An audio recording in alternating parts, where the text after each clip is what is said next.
Bueno, pues hoy seguiremos lo que empezó el otro día, ¿no? Igual te centras más en los padres, ¿no?, de la película, ¿o no? Bueno, yo creo que lo que vale la pena hoy es centrarme en lo que a vosotros os parezca que vale la pena y que vale la pena desarrollar un poco más, porque el otro día, pues como siempre en 2 horas da para casi a sota caballo rey, y vas ajustado incluso a veces casi siempre con exceso, ¿no? Y entonces yo lo que me parecía que había un par de preguntas y sobre todo porque es una ópera, ¿no? Esta película es una ópera, no es una película. Bueno, sí lo es, pero es una ópera, tiene la estructura de ópera. A mí me llamó la atención, entonces fui a mirarme un poco la historia de este hombre y ha sido coreógrafo y director artístico de óperas, y se nota. Se nota. Y entonces, entre las primeras películas de él en las que las cosas estaban absolutamente desligadas unas de otras, y estaban así puestas como sketch, pam, pam, pam, pam, y que a veces muy bien no sabías qué estaba haciendo, porque además tiene un sentido irónico. Hay una entrevista de él que le explica a unos periodistas sobre una de las películas de él, y entonces les explica, dice que lo que se trataba es de que se viera pasar a uno de izquierda a derecha y otro de derecha a izquierda, y luego hay que pasar a otro y otro y otro, y está claro, ¿no? Los periodistas no sé cómo no le tiraron algo a la cabeza, o sea, daba la impresión de que se pitorreaba. Pero en esta yo encontré un hecho discursivo distinto. Es decir, hay un hilo conductor a lo largo de toda la película, y vi las escenas montadas como se montan las escenas de las óperas. ¿El problema cuál es? Que ahí es una ópera wagneriana, hay un montón de escenas, porque como además las estiran muy poquito, no sé si os habéis fijado, es un hombre que no tiene introducción a las escenas, entran en de golpe, se desarrollan rápidamente y tal. Entonces, no es que encaje exactamente con la teoría de los padres del nombre, ¿no? Bueno, en fin, pero como no se puede hablar de casos particulares por la dichosa ley de protección de datos, pues al final te encuentras con que tienes que apoyarte un poco en alguna película, en algún libro, en alguna cosa, para poder transmitir. Y además, esta película, en su momento cuando salió, dio pie a estos movimientos europeos culturaleros que a mí no me gustan nada, en que simplemente van rápidamente a buscar a ver las bases del nazismo y por qué apareció y dejó de aparecer, ¿no? Como si el nazismo fuera una cosa absolutamente excepcional y sobre todo además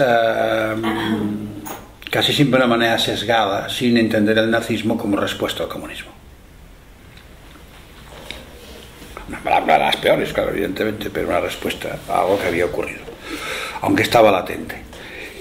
Y además, en el momento en que la empecé a trabajar un poco y a mirarla, bueno, me llamó mucho la atención porque es cuando empezó a aparecer con ya más crudeza y con más claridad lo que ahora estamos viendo en el mundo islámico.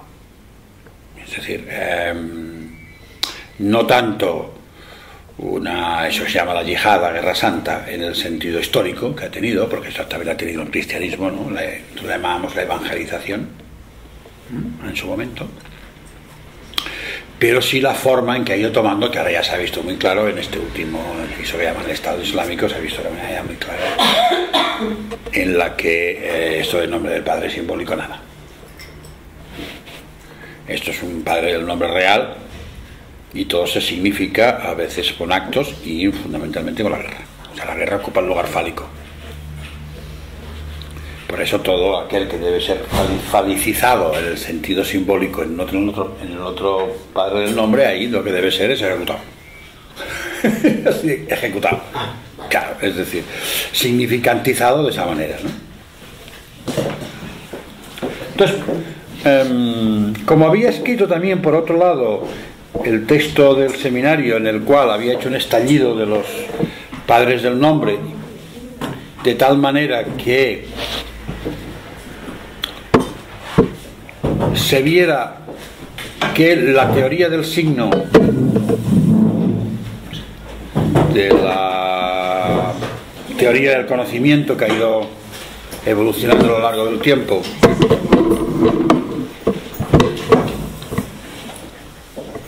Y que ahora la teoría del signo de la ciencia, y que es, bueno, hay algunas diferentes, pero que básicamente es la de Morris, que es un discípulo de Peirce, y que lo que hace es una simplificación de Peirce, y que dice un signo es un significante, un significado y un referente. Es un triángulo. Bueno, si lo ponéis en relación con el Triskel, veréis como el Triskel es un triángulo roto, descoyuntando los vértices. Bueno, pues como había hecho ese trabajo en el cual había dicho que esos Triskels no solo hay los que dice la ciencia, sino que hay muchos más, hay muchas posibilidades de orden de los registros, y además no van por su cuenta, sino que van a depender del santón, del síntoma del padre, depende de cómo esté, construyendo aquellos falsos agujeros. Entonces, ¿qué hice? En vez de ponerlos a 4, que entonces no se visualiza, se puede hacer más complicado, pero no se visualiza, coges, haces un falso agujero entre 2 y parece que sea un círculo, y entonces hacen grupos de 3, pero uno de ellos es un falso agujero y contiene 2, y contiene el síntoma. Es decir, uno va a hacer sus signos o hipersignos en función del santón en el que esté estructurado. Por eso, cuando te encuentran dos personas que están en santones distintos, el mismo signo aparente desde el punto de vista de los 3 registros lo va a manejar uno y el otro de una forma totalmente distinta, y eso ha venido arrastrándose de una manera casi brutal en la psicopatía. Los psicópatas cuentan exactamente los mismos signos, pero manejados de otra manera que los neuróticos. De tal manera que incluso, ya no la psicopatía, sino la perversión, hizo que Freud, y luego Lacan, bueno, se reía un poco de eso, pero también lo mantenía, venía a decir aquello de que el neurótico imaginariza o fantasea lo que el perverso realiza, ¿no? Sí, pero no lo que el psicópata. Pero lo que es cierto es que las películas de psicópatas y de perversos venden. Claro, pero ¿cuál es el problema?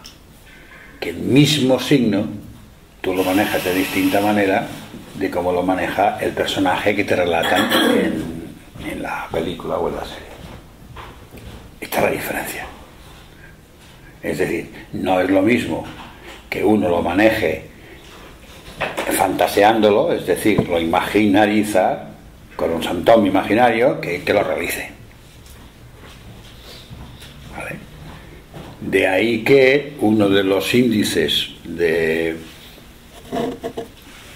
psicopatía, y yo digo psicopatía no confundiéndola con sociopatía, un sociópata es el que no entiende o acepta las leyes sociales, no tiene por qué ser mala persona ni hacer cosas raras. Por ejemplo, hay muchos sociópatas que justamente son afectivos. Y de hecho hay un libro de Garrido que se llama El psicópata, y todos los ejemplos que pone son afectivos. Casi todos son afectivos, excepto uno que estaba en prisión.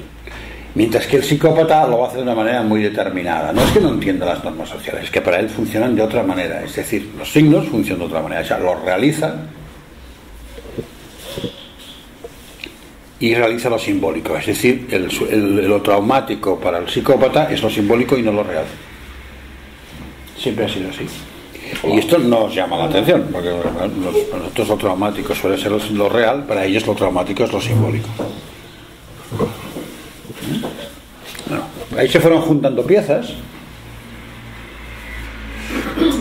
y que ahora me salieron, no sé si fueron 57 combinaciones de posibles hipersignos. Es decir, era tremendo. Y pensé, bueno, ¿dónde puede abrir algunos ejemplos? Entonces, al ver esta película, ya la había visto, pero al volverlo a recordar, por la primera vez que la vi me pareció un tostón, fue una cosa indigerible, ¿no? Era como comer turrón de Alicante, pero del duro pasado del año pasado. Qué cosa.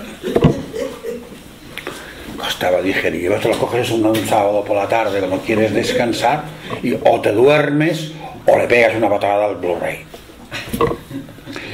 Pero después te lo vuelves a mirar, y como yo me había hecho el trabajo sobre la pianista, que también intenta, y dice, vaya aplastada de película, y luego fíjate todo lo que hay dentro, pensé, bueno, vamos a ver aquello de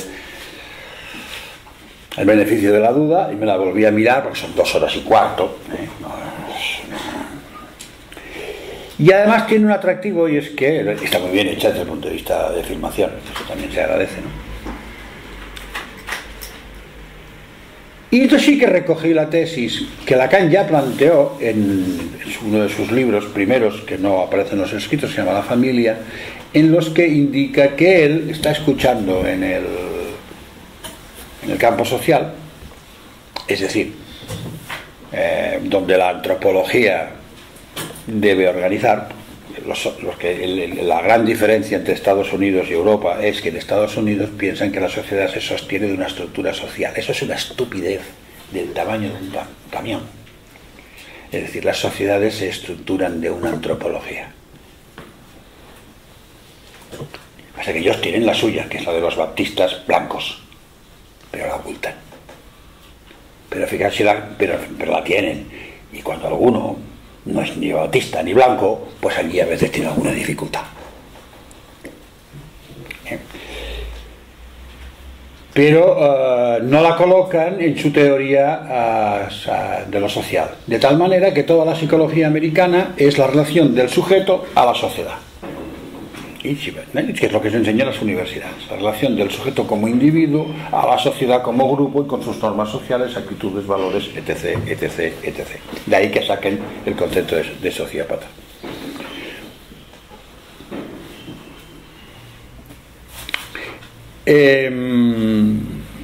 Entonces, la tesis era ¿cuál? De que en la familia Lacan va a decir algo que en aquel momento no es el nombre del padre, sino que llama la imago del padre, porque en aquel momento se hablaba en el psicoanálisis de la imago del padre, como que declinaba. ¿Quién es el inventor del concepto imago? No es Freud. No lo sé. Jung, me parece. Jung. Igual que inventa el término complejo. ¿Igual que? Que inventa el término complejo Jung. O sea, casi todos los elementos imaginarios los inventa Jung. ¿Por qué Freud? Y esto sí que vale la pena remarcarlo. Con respecto al padre, Freud es un tipo que camufla, enreda, da la vuelta y vuelve, porque nos crea un mito del padre que parece que existe, pero no existe. Pero resulta que el padre es el padre muerto. Pero resulta que la muerte no tiene inscripción en el inconsciente. Entonces, ¿cómo se puede inscribir el padre muerto? Entonces, ahí tenemos un montón de problemas en el mito freudiano, ¿no? Entonces, la tesis que yo planteé, siguiendo lo que Lacan trabajaba, es la idea de que el padre no existe, no hay estructura paterna más allá del otro, que sería la primera tesis de Lacan. Entonces estaría el otro y luego más allá estaría el padre que le introduciría la ley, sino que lo que hay es una estructura de nominación de tipos los que sean. Pero ese padre va a tener un representante. Esa estructura va a tener un representante, uno de los cuales es el falo. ¿Vale? Pero ahí se encuentra con esa dificultad. Con lo cual, lo que está declinando, hay que saber que declina. Es decir, está declinando el padre imaginario del segundo tiempo del Edipo, que es el que introduciría la ley. Eso podría ser en muchos casos es eso lo que declina, ¿no? Porque los hombres actuales, pues primero porque la ley también ya está funcionando así, es decir, que al padre se le ha quitado autoridad, para bien y para mal. Y además, sobre todo en España, yo lo coloqué, lo sitúo en un momento determinado, que es la ley que hace Ordóñez del divorcio, una ley que da todo el poder a las mujeres. Era absolutamente descarada. El poder, al menos desde el punto de vista psicológico, que económico no quedaba muy claro, que luego había hombres que no pagaban y no se les hacía cumplir. O sea que había ahí. Pero los juzgados, sobre todo al principio, cuando los jueces iban a saco paco, no tenían muy claro, o sea, si esa mujer pedía la separación, bueno, pues no se le daba, se quedaba con la casa de momento como uso, al menos como uso, y se quedaba con los hijos, y el padre pues tenía un tiempo de visita y ninguna posibilidad prácticamente de intervenir, una cosa que ella no quisiera. Lo cual solía rebotar sobre la adolescencia, y entonces cuando no podían más, a veces cogían y mandaban a los niños al padre, el cual ya tenía otra mujer porque ya se había recompuesto, y estos niños a veces le importaban un carajo, y en cualquier caso ya venían torcidos, con lo cual era muy difícil. Esa autoridad queda eliminada. Pero también yo me planteé otra cosa cuando leí el Seminario 22, que os recomiendo que lo leáis. Es verdad que está en traducciones infectas porque no ha salido escrito. ¿Has leído la versión de la Ali? La de Ali es que es la que leí. ¿Está bien? Sí. A ver, las versiones de Ali son las mejores. En general, luego a veces hay que mirar alguna cosa de Miller porque vale la pena a veces algún detalle, pero en general son mucho más respetuosas con el discurso de Lacan, y además Miller, pues bueno, bien, como ellos no entienden, pues retransmiten, graban a veces, no entienden bien, y Miller cree que entiende y entonces mete la pata. Pero bueno, vale la pena leerlos los dos.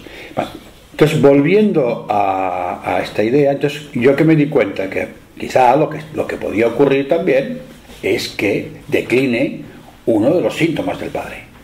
No ya un padre concreto, el padre imaginario, que ya no está tan protegido frente a la ley, porque si el padre imaginario interviene en el Edipo sin estar nombrado por la madre como padre, no funciona. Esto es lo que sabemos, no funciona. El hijo, ¿qué hace? Se pone en el espejo y rebota. Entonces, antes, cuando rebotaba, el padre lo rompía a hostias. Ahora es al revés. Es el niño que te rompe hostias a ti. Porque, claro, porque además, a la mínima que te pase, te van a echar los mozos encima. Bueno. Pero, gane quien gane. Estamos en la dialéctica de que la palabra vale poco, y entonces lo que tienes es una pelea, como suelen decir algunas mujeres, es que los dos son iguales. Hay que contestarle, usted los ha puesto como iguales. ¿No están como iguales en su daño o son realmente iguales? Y bueno, es que si están en iguales como imaginario, pues están haciendo un espejo, en algo son iguales. Cualquier persona, por muy distinta de otra, si entra en un espejo con la otra, está actuando de manera en espejo en un rasgo de igualdad. Justamente, te puedes marcar entre dos cosas, dos personas, puedes marcar cuántas igualdades hay y cuántas desigualdades. Te puedes fijar en la que tú quieras, ¿no? Un coche es muy igual a otro o no se parece en nada. Es decir, si tú tienes un coche barato y tu amigo tiene un coche caro y tú no lo puedes reconocer, que dice, bueno, al fin y al cabo son dos coches. Y el otro que te diga, no, pero es que el mío, y te marca la diferencia. Funciona así, ¿no? Entonces, ¿qué es lo que me di cuenta? Y pensé, bueno, entonces el Edipo freudiano sí es el simbólico, pero hay todo tipo de padres allí. Porque primero plantea un tipo de padre real al principio que nadie sabe situar, porque si en lo real no hay nada, como si situamos un padre real. ¿Qué quiere decir un padre real si en el lacanismo, en lo real, no hay cosas, ni sabemos lo que es lo imposible? Vale, pues qué decir, es el padre de la fuerza, el padre del acto, el padre sin ley, el que hace lo que le da la gana. Es decir, es el antropoide, el que se comporta como un antropoide. Y eso ¿dónde los vemos? Coño, en las bandas de delincuentes, en las maras, en ciertos momentos de la mafia. Hay un momento en que Lacan mete una pata espectacular cuando dice que la madre del mafioso sabe dirigir al hijo hacia el padre. Sí, pero no al padre simbólico, ¿eh? Pero no al padre simbólico, al padre real. Es decir, ¿cuál es la lectura que podemos hacer de la película del Padrino? Que él quiere ser padre simbólico, pero es padre real. ¿Me explico? Por eso es el Padrino. Vale, entonces, ¿pero qué ocurre? Que esto gira. Entonces yo me planteé, ¿no será que en todo el mundo están los tres? Y lo que pasa es que en momentos determinados domina uno o domina otro. Y entonces si en todo el mundo están los tres, en lo social también están los tres. ¿Qué sucede, por ejemplo, en según qué países cuando el Estado, es decir, lo que se llama las instancias de control social, declinan y caen? Pues que cogen el poder los Escobars. No sé si viste el otro día una entrevista al hijo de Pablo Escobar. Sí. Bueno, era tremendo, porque que veías a uno. ha hecho un libro. Ha hecho un libro. Yo no he leído el libro, pero tal como lo decía, daba la impresión de que habíamos pasado del padre del nombre real al padre del nombre imaginario. Pero simbólico no me quedaba a mí muy claro, ¿eh? No me quedaba nada claro. Sí. Los tres van girando. El Estado también funciona igual. Tiene una ley por un lado y luego tiene las cloacas, ¿eh? Entonces se funciona de otra manera. Entonces lo único que cambia en según qué momentos históricos en los países, es cuál es el que domina. El nazismo dominó el padre real. Yo, para mí, el nazismo es la subida del padre del nombre real. No era un problema de perversos. Es decir, lo que pasa es que frente a esa subida, una forma de reaccionar y de adaptarse es perversa. Que luego ahí, en esa nominación, los perversos hagan el agosto. Hagan el agosto. Evidentemente. O no. O no. Por ejemplo, ahí se... Porque según qué perverso puede salir muy escaldado ahí, ¿eh? Por ejemplo, eso se explicaría la noche de los cuchillos largos, ¿no? Cuando se cargan a toda la... Cuando eliminan las SA. Sí. Eso respondería a la subida de un padre del nombre real. Totalmente. Porque no todos eran perversos los que fueron a matar. No, es que no es una perversión. Otra cosa es ver si dentro de esas estructuras también tenemos perversiones, en este caso psicopáticas. Evidentemente, había tipos, como en todas las otras nominaciones, que pueden tener más cosas. Pero no era tan sencillo como que era un paranoico cabrón, ¿no? Y frustrado porque había perdido. Vale, estos son argumentos que calentaron, pero Lacan, que es mucho más inteligente, no cae nunca en el freudomarxismo, jamás, no cae jamás. Y cuando se hace la edición de los escritos en alemán, hace una presentación, y les da un varapalo que los deja tiesos. Les viene a decir que todo lo que les pasó por el nazismo viene del idealismo alemán. Él les dice, viene de su cultura, está integrado en su cultura. Les dice, no viene de cualquier lado. Vas sumando cosas, vas juntando cosas, y entonces el Edipo freudiano te encuentras con eso, que de pronto Freud te plantea 3 padres, casi 4, que dice, mira, hay un padre real. Muy bien. Y entonces, ¿qué entiende por padre real? Uno que no está sometido a la ley, es decir, uno que hace lo que da la gana con las mujeres, que en Lacan es resignificado como aquel que puede saltarse el goce fálico. ¿Y más allá? No, saltárselo no lo cumple. Hay goce que no pasa por ahí. Es decir, si tú haces la teoría del significante o la teoría de la representación freudiana y todo el goce pasa por ahí, al final el problema es cómo te acercas al otro sexo. Tiene que haber un goce que no sea fálico. Entonces, en Lacan es el goce pulsional. En Freud es la pulsión y en Lacan es el goce pulsional, que es lo que te relaciona con el otro sexo. Eso no pasa por el falo. Ahí tiene que haber una cierta excepción por ahí. Con lo cual, vale, no es que esté un padre en lo real, ¿no? Sino que es un padre real, que es decir, el que es capaz de salirse de ahí. De ahí el atractivo que tiene en según qué mujeres los padres psicopatones,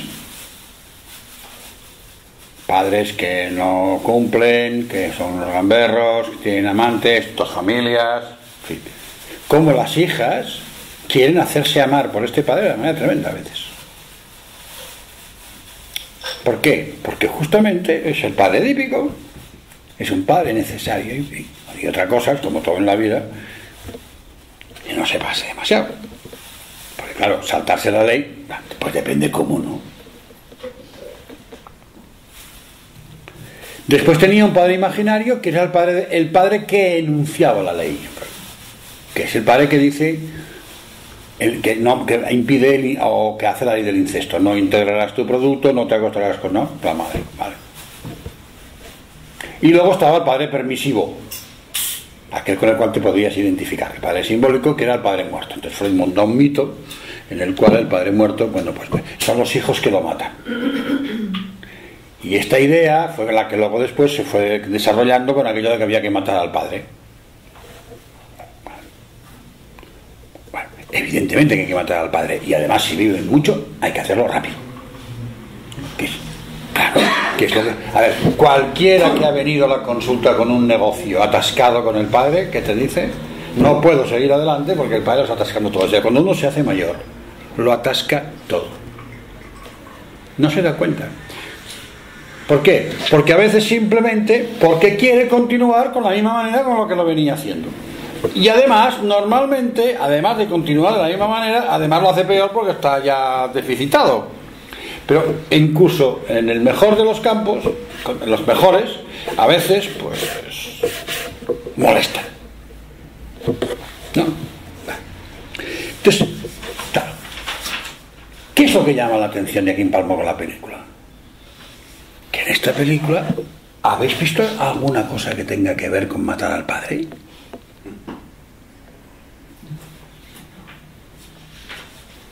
No.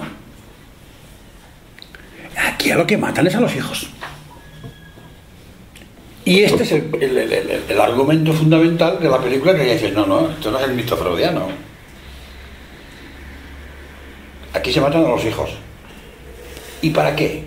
Para salvar al padre. Con lo cual, podemos empezar a pensar que hay que tener cuidado, porque cuando los padres declinan, si caen, algunos van a hacer todo un proceso para volverlo a elevar. Y ese proceso para volverlo a elevar es bastante peligroso.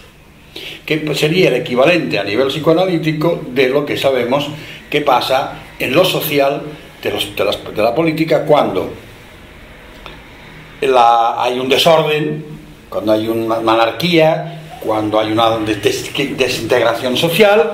Normalmente el que viene no suele ser un demócrata, ¿no? Sino que el que viene, es decir, no es un tonto como Obama, que por donde pasa destruye. ¿Por qué? Porque él no sabe la tesis fundamental, es un tontito estructural, es un espejo de Zapatero, es decir, ¿qué funciona? Él cree que si eliminas la estructura que hay, que es la mala, es rosoniano, la que se vendrá después será buena. No. Oiga, a lo mejor, claro, ya veo, a menos de que tú hayas podido ver que no, que haya algo detrás preparado para que sea mejor. Hay que ver en cada caso, pero en general los casos que hemos visto, lo que ocurre es lo contrario, es decir, cae un dictador y sube una banda de salvajes y encima rompen el país, porque el otro mataba gente, no, pero no rompía el país en general. Bueno, en la crítica pasa igual. Los grandes trompazos cuando te los llevas, cuando dices, uy, qué mal está esta estructura, y no ves que justamente es la que está sosteniéndolo todo, y que si mueves esa, hay que pensárselo mucho antes de moverla, y depende cómo, porque entonces la mueves y cada día está peor. ¿Vale? Entonces, cuando cogí la idea del hijo, entonces ¿qué dije? Entonces lo que tenemos ahí no es el mito del padre freudiano, o sea, no tiene nada que ver con el psicoanalítico, sino es el cristiano, el mito cristiano. En el mito cristiano, cuando el padre anda jodido, porque los judíos mucho caso no le hacían,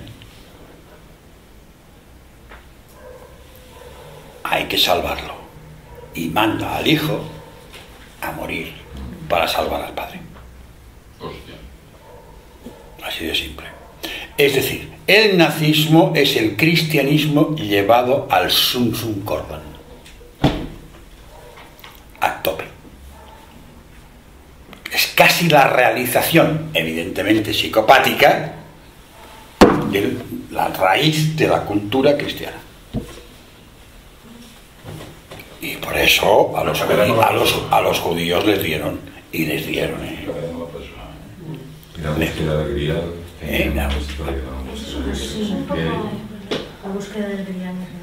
Nietzsche, ¿no? En la genealogía de la moral. Sí. Lo estás diciendo, ¿verdad? Puede ser que encaje, sí. Claro. Con todo el tema del cristianismo. Claro, es decir, a ver, ¿de dónde va a salir?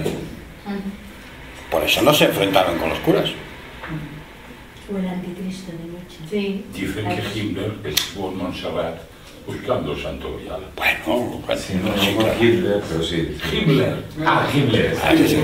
Pero es decir, lleva al límite. Pero aquí, ¿qué ves? Lo lleva al límite, pero con un giro en el padre del nombre. Esta es la diferencia. Que es real. Es decir, ellos quieren dominar el mundo, mejorar la raza, o sea, reparar el orden. Si tenían más razón que un santo. Si la ultraderecha suele tener razón en el problema que marca. Lo malo es la solución que da. Ya opino. ¿Me explico? Claro, que es peor. Aquello que se dice en castellano es peor el remedio que la enfermedad. Con esa lectura, entonces te empiezas a encontrar todo. Entonces, ¿qué pasa? Que resulta que todos los hijos ahí son castigados en función de los pecados de los padres. ¿Para qué? Y yo decía, pero si el padre es un hijo puta, ¿por qué azotamos al hijo? Y no es el mito cristiano. Pasa que en el mito cristiano no se dice que es para salvar al padre, se dice que es para salvar al mundo. Pero es una trampa. Porque el Dios cristiano es un Dios tremendamente severo, pero profundamente neurótico. Porque está empeñado en que le quieren. Es un plasta. No se castiga. Porque lo primero que pone que dice, yo soy Dios y soy perfecto y eterno.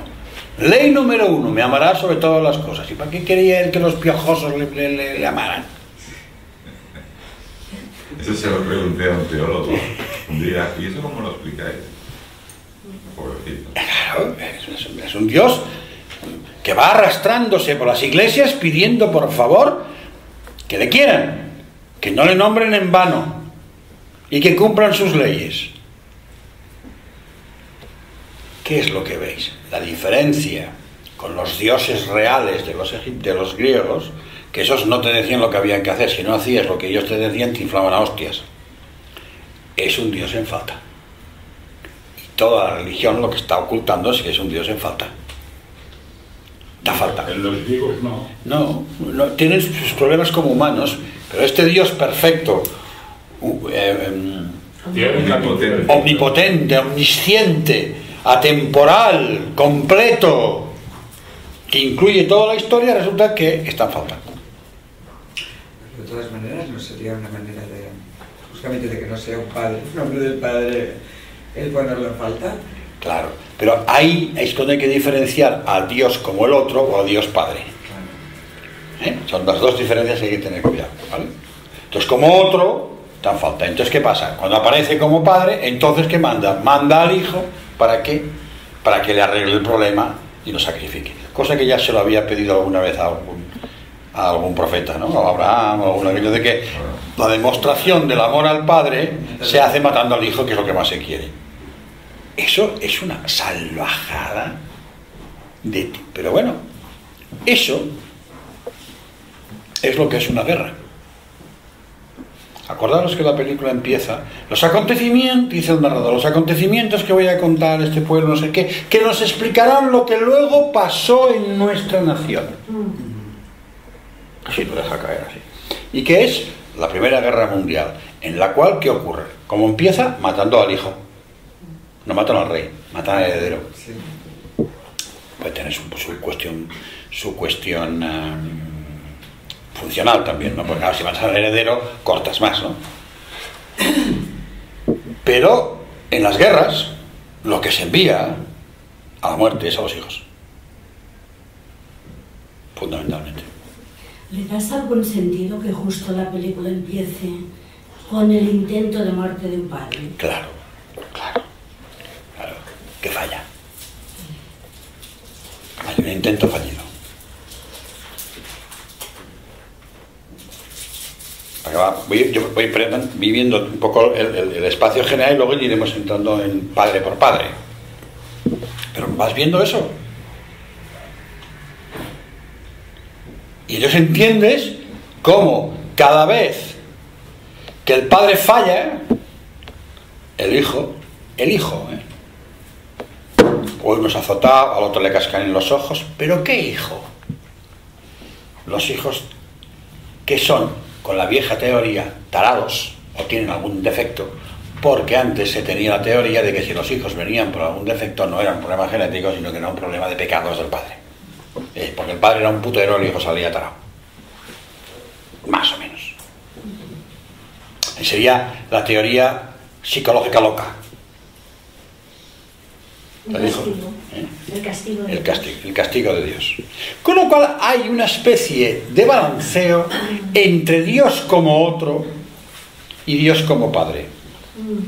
Va dando vueltas alrededor de toda la... Es que no acabo de ver la diferencia entre Dios como otro y Dios como padre. Mira la religión, que una cosa es el otro, como estructura, El otro mayúsculo. y otra cosa es el padre. Vale, ya Como está. una función del padre, que en el cristianismo está metido dentro en el dogma de la Santísima Trinidad, que lo arreglan como pueden, que ponen al otro, que es Dios, pero que contiene a Dios como Padre, como Hijo y como Espíritu Santo. Y entonces solo es uno, pero son tres. ¿Qué es? Pero todo esto es imaginario simbólico. Sí. En cambio, el otro mayúscula es simbólico y consciente. Sí, pero en cualquier caso hay una oscilación. Y la oscilación fundamental que va... Uno alimenta al otro. Sí. La oscilación fundamental que hay es cuando aparece esta cosa que en la clínica se llama la madre fálica, que es un otro sin castrar, que es, yo lo he planteado como que es la defensa que tienen los hijos frente al filicidio. Es decir, cuando los hijos se ven en peligro de muerte, una de las salidas puede ser identificarse la madre fálica y hacer la tropa de los niños, que una mujer los maneja, y Los hijos cumplen consignas maternas. la ley materna a lo loco. Bueno, y eso me encajaba muy bien con algo que yo había pensado hacía mucho tiempo, una vez que una analista psicótica dijo en una reunión que estaba hasta las narices de la ley del padre de Franco. Y yo me lo quedé mirando y pensé, y yo en Franco nunca vi un padre. Lo debiste de ver tú, pensé. No, precisamente no. Pero es que además tampoco le vi virilidad ninguna. Vamos a empezar por ahí. Si me miro a Mussolini, pues hombre, como muy viril tampoco le vi, porque era un payaso ridículo y absolutamente histriónico. Y Hitler no era Schwarzenegger. Con lo cual me llamó la atención que justamente en un discurso en el que parecía que la raza, y eso que ahora llaman estúpidamente el machismo, por ejemplo hablan de crímenes machistas, pero ¿qué coño crímenes machistas? Son crímenes de locos, son crímenes psiquiátricos, ¿vale? Porque justamente los machistas no hacen estas cosas. Los machistas lo que hacen es caso a su mujer. Hacer y hacen caso. Bueno, se hacen caso a su mujer y luego como los niños se escaquean y se van de putas por ahí. Exacto. Es decir, los tres personajes que resulta que podían representar, según los izquierdosos habituales, a el padre real, que tiene una pinta de manica playa, que no se aguantan de pie. Y entonces que dije, ¿qué representa? La madre fálica. Porque la madre fálica es la otra excepción de la ley, pero la torcida. No es el padre de la excepción, no existe uno que no está en lo fálico, sino que es justamente un otro que no está castrado y tiene un falo bien puesto. Y como tiene el falo bien puesto, todo el mundo se somete. Entonces encaja con Hitler, encaja con Mussolini y con Franquito, porque Franquito solo había que oírle la voz como para ver la virilidad a las chicas, eso le debía poner cantidad.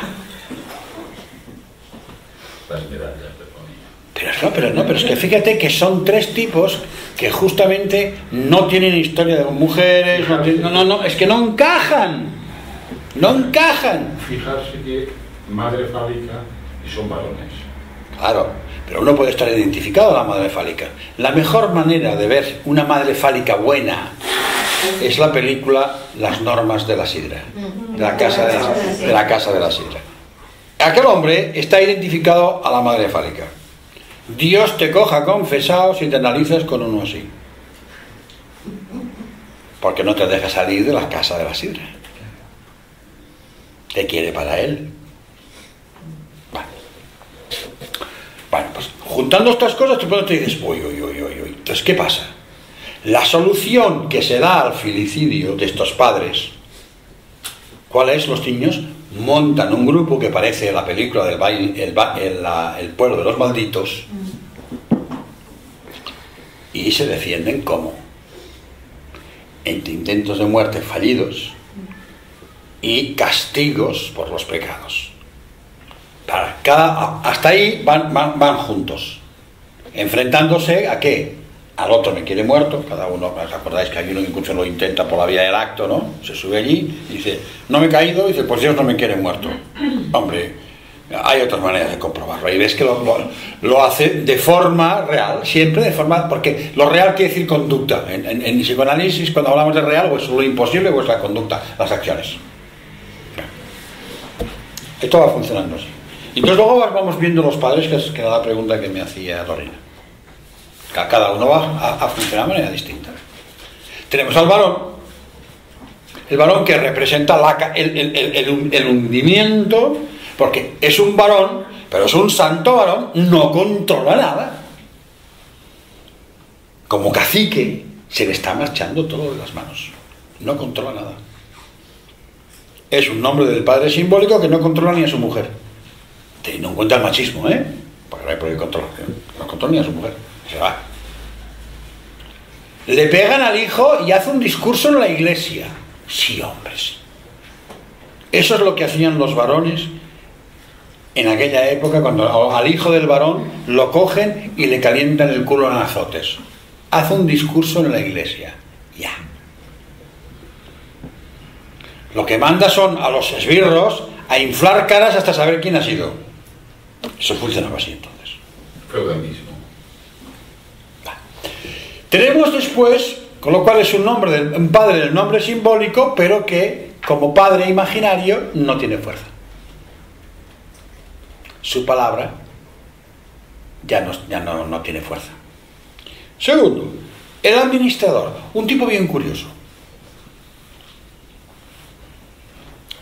Porque te encuentras con que está en el discurso del esclavo, evidentemente, pero a mí me parece que es el que está en una situación muy complicada, porque tampoco es un obrero. Y entonces yo pensé, ¿qué goce tiene este hombre? Y entonces es el caliente mental. Es un caliente mental. Porque ve a un niño mamando, ve sexo. Ve a una chica joven, ve sexo. Ve sexo por todos los lados. Y además lo ve en un bebé. Entonces yo pensé, el hijo de él, en tanto versión de él, es un canalla de muchísimo cuidado, porque es el próximo SS, el hijo mayor. ¿Qué intenta el hijo mayor? Matar al pequeño abriendo la ventana. Abriendo la ventana. Esto queda a entender la cuestión. Abriendo la ventana, intenta matarlo. Es decir, es uno que disfruta. Entonces pensé, no puede ser un padre en nombre simbólico. Entonces, ¿qué pasa? Hace las veces como si fuera el varón, porque es el administrador, pero no lo es. Entonces, ¿qué es? Un nombre, un padre del nombre imaginario. Es decir, él funciona como si fuera el varón, pero el orden es distinto. Por ejemplo, si el varón sería una simbolización sintomática, él sería una simbolización real del síntoma imaginario. Y además ocupa él un lugar en la estructura que es la de lo que hace síntoma en lo social, ese tipo de intermedios. Él hace síntoma, ¿por qué? Porque él tiene que sostener la autoridad que el varón no sostiene. Está en el lugar donde todo falla, el de los capataces. Sería un poco como los que hacen síntoma en el Titanic son los lacayos, que cierran las puertas y no dejan salir a los de abajo. Siguen intentando mantener el viejo orden que se está derrumbando. Luego tenemos y el hijo, fijaros que tiene varias escenas. Una, que la hermana sospecha que ha dejado la puerta abierta y lo ha dejado para que muera, pero además, cuando el hijo del varón anda con la flauta, tocando la flautita, y pipi, tocando los huevitos con la flautita, pipi, pipi, pipi, que va, al final, y le infla hostias y le quita la flauta. Pero es que no solamente eso, sino que cuando el padre viene y le pide que le dé la flauta, le dice que no, se aguanta y luego lo provoca hasta el final. Es decir, todo está imaginarizado allí. ¿Qué es el paso de lo que van a ser las SS? Que es cargarse al padre entregado al antiguo poder y coger el poder ellos. Se ve bien ahí.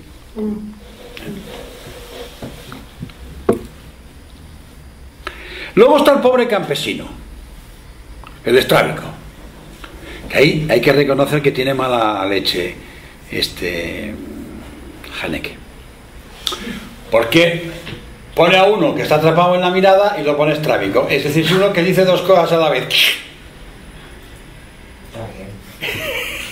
No da hilo sin puntada, o puntada sin hilo, es decir, es uno que le pregunta al hijo: ¿pero tú crees que la mataron no sé qué? Y dice: yo no lo sé, pero lo sabe, pero no lo quiere saber.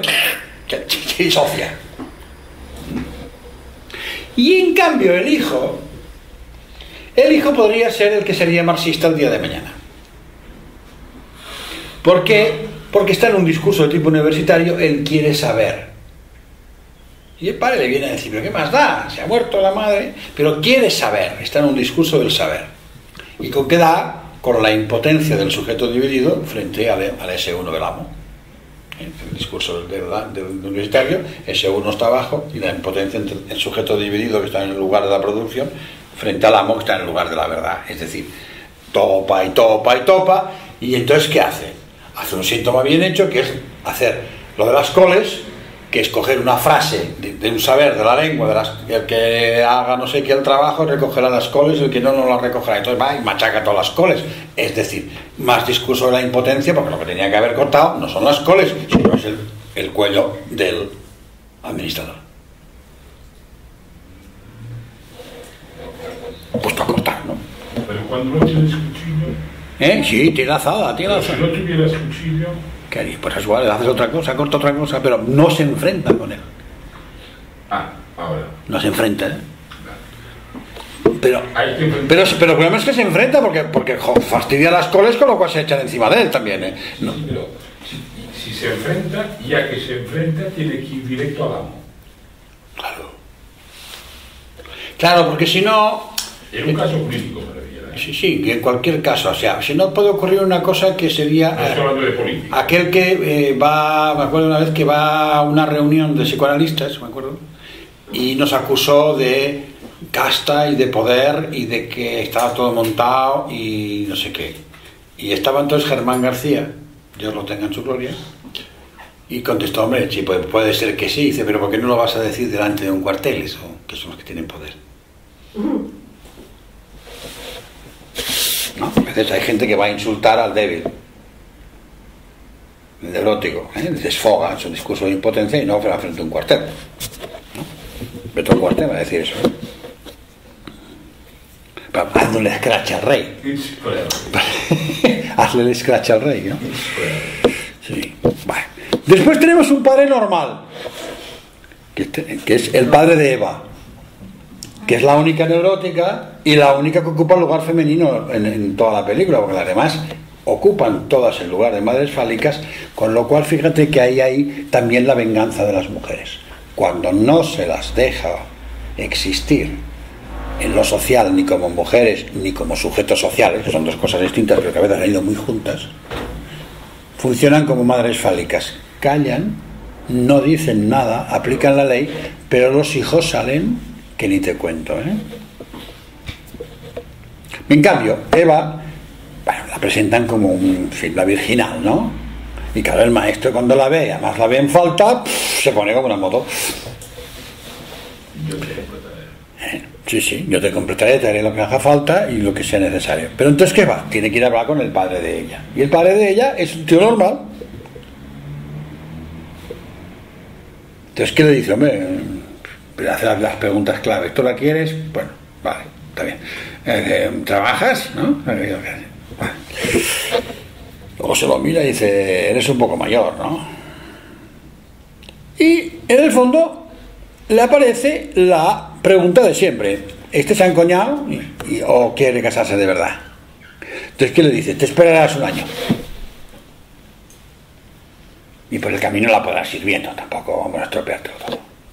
Es decir, es un padre simbólico, pero fíjate que hace no una simbolización, sino una imaginarización real del síntoma simbólico. Es decir, ¿qué le dice? Si te esperas, es una imaginarización, y aguantas y te contienes, te esperas. La imaginarización de un real, o sea, la conducta, te vas a quedar quieto, que leeremos que eso es un amor. Es lo que funcionaba hasta hace 50 años. Con escopeta. Sí. Con carabina. Con la carabina. Se me llamaba la carabina por eso. Vale.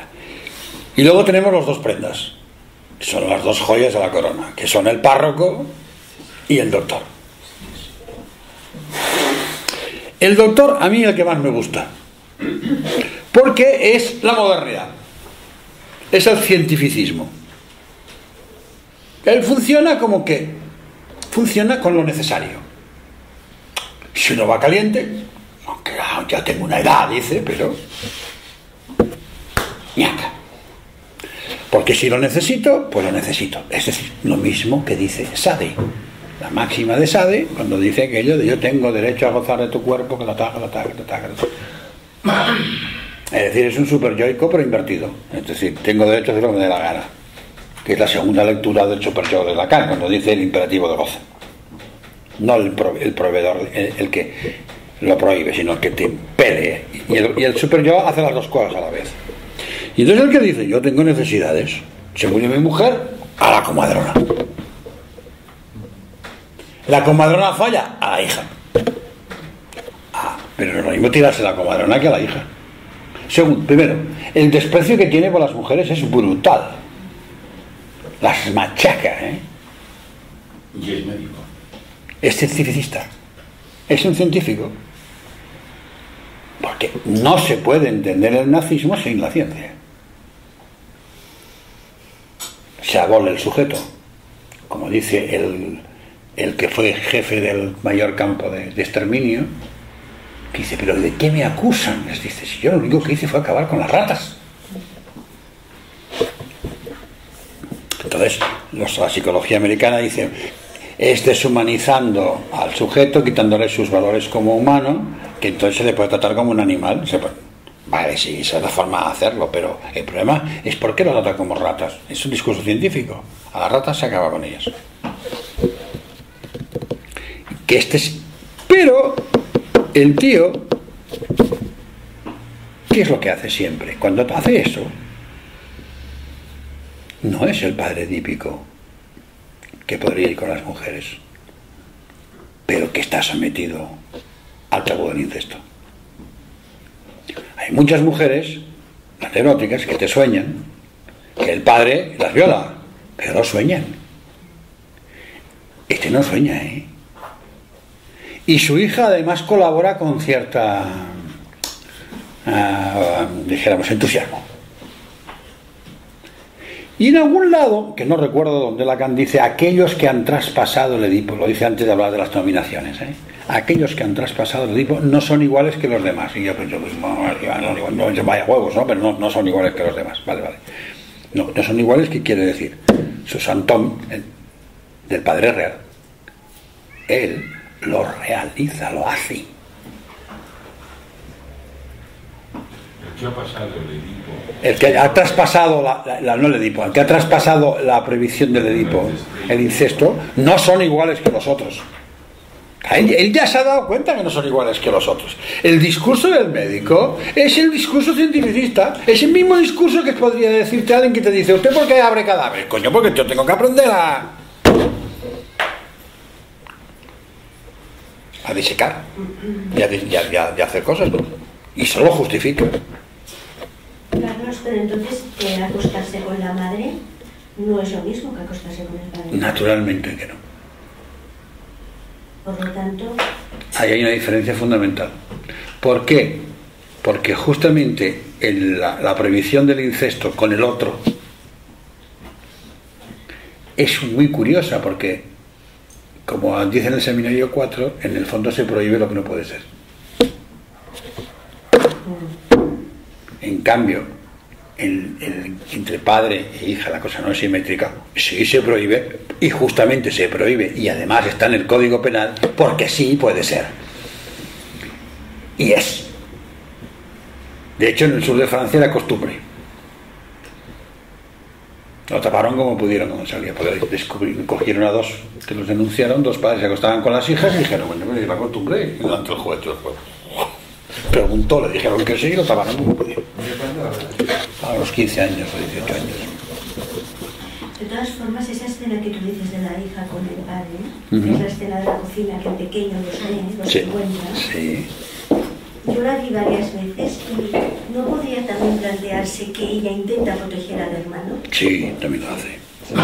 Pero desde el lugar de la madre. Sí, pero desde desde el lugar de la madre.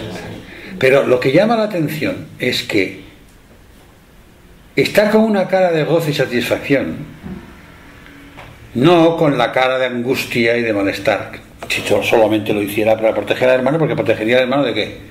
De que padre fuera con el hermano. No parece que este hombre... No, de que el hermano descubriera lo que está pasando. Claro, pero entonces ¿qué pasa?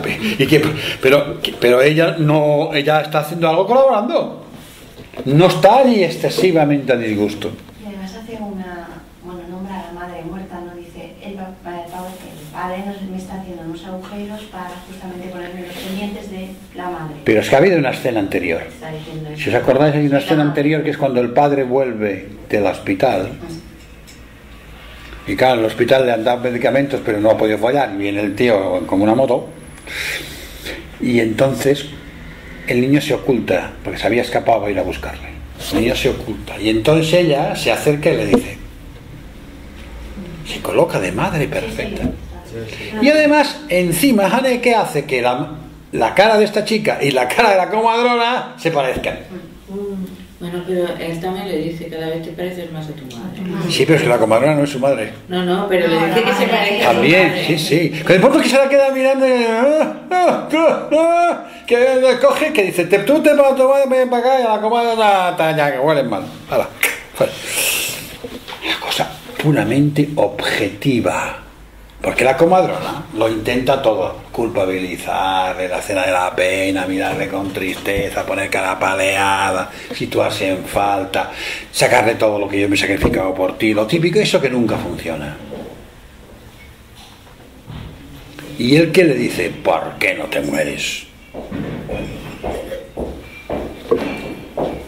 Tipo...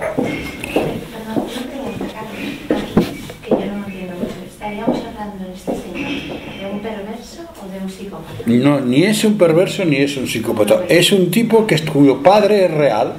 El síntoma del padre es real. Es decir, él hace las cosas por hacerlas. Su ley es hacerlas. Si lo necesito, pues... por eso no tiene tabú del incesto. No tiene ninguna de las prohibiciones. Haciendo. Que dice, pese a mi edad, se me deberían haber pasado los ardores, pero no se me han pasado. Ponte. Y luego cuida, hace las cosas. O sea, es un tío que podía haber estado perfectamente en Mannhausen. ¿Qué decir? Hay que sacar los ojos a estos para aprender a ver los nervios ópticos para hacer cirugía. Pues los acabo.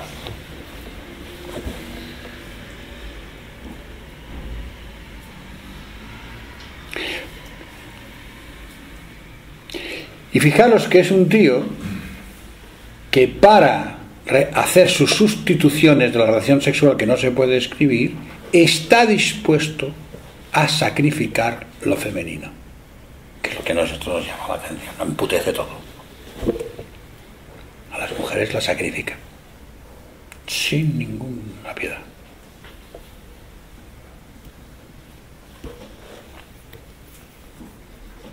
Con lo cual adelanta lo que después va a ser el pacto, más tarde, en la Primera Guerra Mundial. Es la guerra de trincheras, donde muere muchísima gente en las trincheras de una manera absolutamente imbécil. y después es el que va a introducir el argumento de que por la ciencia lo que haga falta. Y el sexto,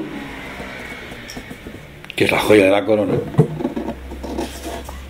y que empalma con mi primera tesis de que esto tiene que ver con el mito cristiano, es el párroco. ¿Porque el párroco es mala persona? No. O sea, el párroco es mejor persona que el doctor. Pero no tiene padre del nombre. Es un reparado. Y utiliza la religión como reparación, pero claro, la utiliza literalizada. Fijaros que todo su discurso es un discurso cuasi paranoico, pero literalizado. Aplica las más literalizadas y además se equivoca. No vigila. Así como el otro es un cientificista, este no busca pruebas de nada. Este ve una cosa, ya se la imagina y se dispara y se equivoca muchas veces. Con lo cual hace... Y además es un sentimental. Con lo cual a mí me encaja más en un melanco paranoide, pero que ha hecho una proyección de la culpa que él siente, la proyecta fuera. Y entonces todos son culpables de todo.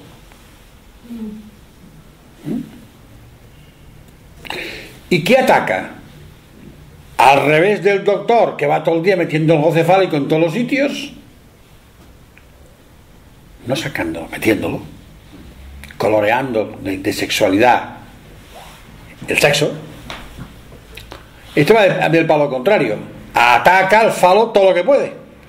Todo aquello que vea que tenga que ser con el goce fálico encarnado en el cuerpo, lo ataca. Y ahí está la cinta blanca. La cinta blanca es aquello que va a impedir el acceso al goce fálico encarnado. Típico de un melanco paranoide. Y entonces, tras la proyección, lo que construye es una cosa que yo en los melancoparanoides y en algunas afectivas lo he escuchado, que es una especie de delirio de perfección frente al abarrado, pero que de pronto a veces va acabando en un delirio de pureza. Son aquellas de yo solo en las monjas. Es decir, a mí que no me toque nadie, yo no tengo sexualidad, y que a veces tienen incluso algunas obsesiones de que no se las puede tocar, tienen asquitos, no pueden beber del agua donde bebido los otros. Has dicho frente al abarrado, ¿no? Claro. Yo pienso que es frente a una no barrado. Es que no existe el no barrado. Siempre está barrado. Y otra cosa es que puedas tener un significante que te lo diga. Siempre está barrado.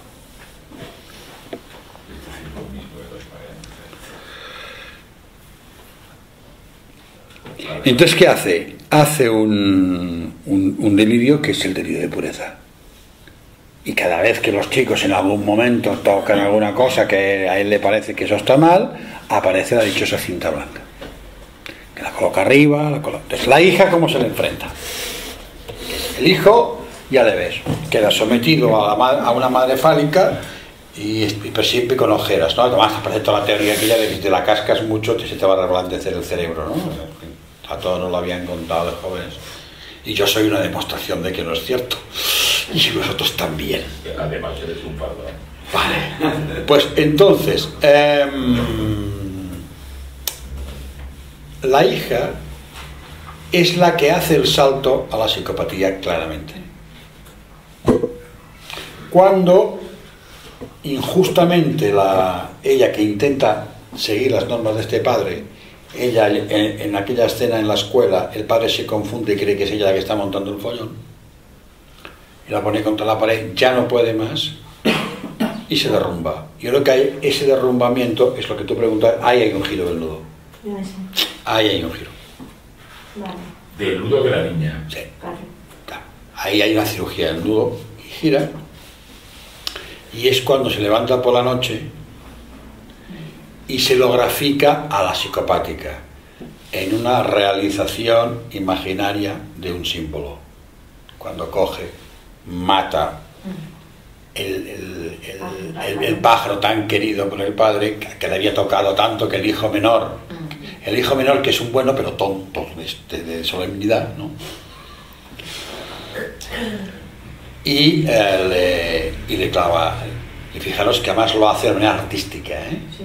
A mí me recordó la escena mejor donde se ve lo que es la realización imaginaria de un símbolo, que es la película El silencio de los corderos, cuando se les escapa de la jaula y a uno de los policías lo crucifica arriba.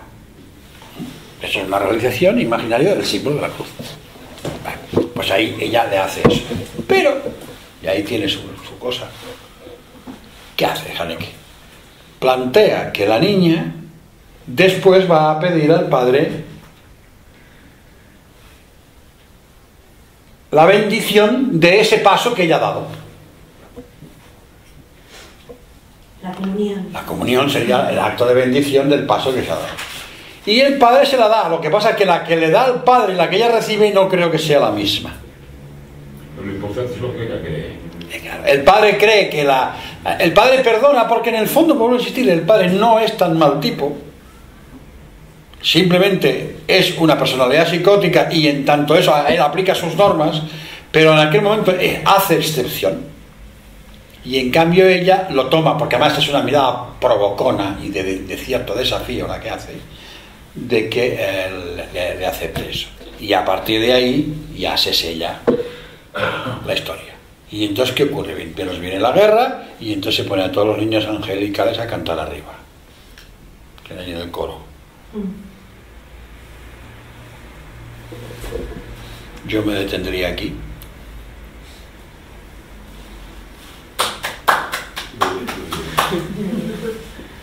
Y si acaso.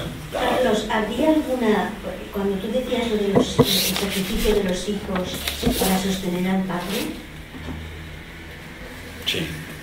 ¿En qué cultura eso no se da? O sea, es algo estructural, ¿no?, del grupo humano. El sacrificio es una cosa y la muerte es otra.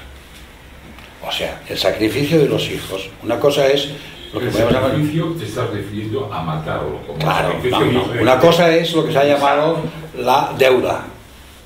Yo te he mantenido durante un tiempo, cuando no te valías por ti mismo, y tú me sostendrás a mí de viejo. Y eso sigue aplicando en lo social.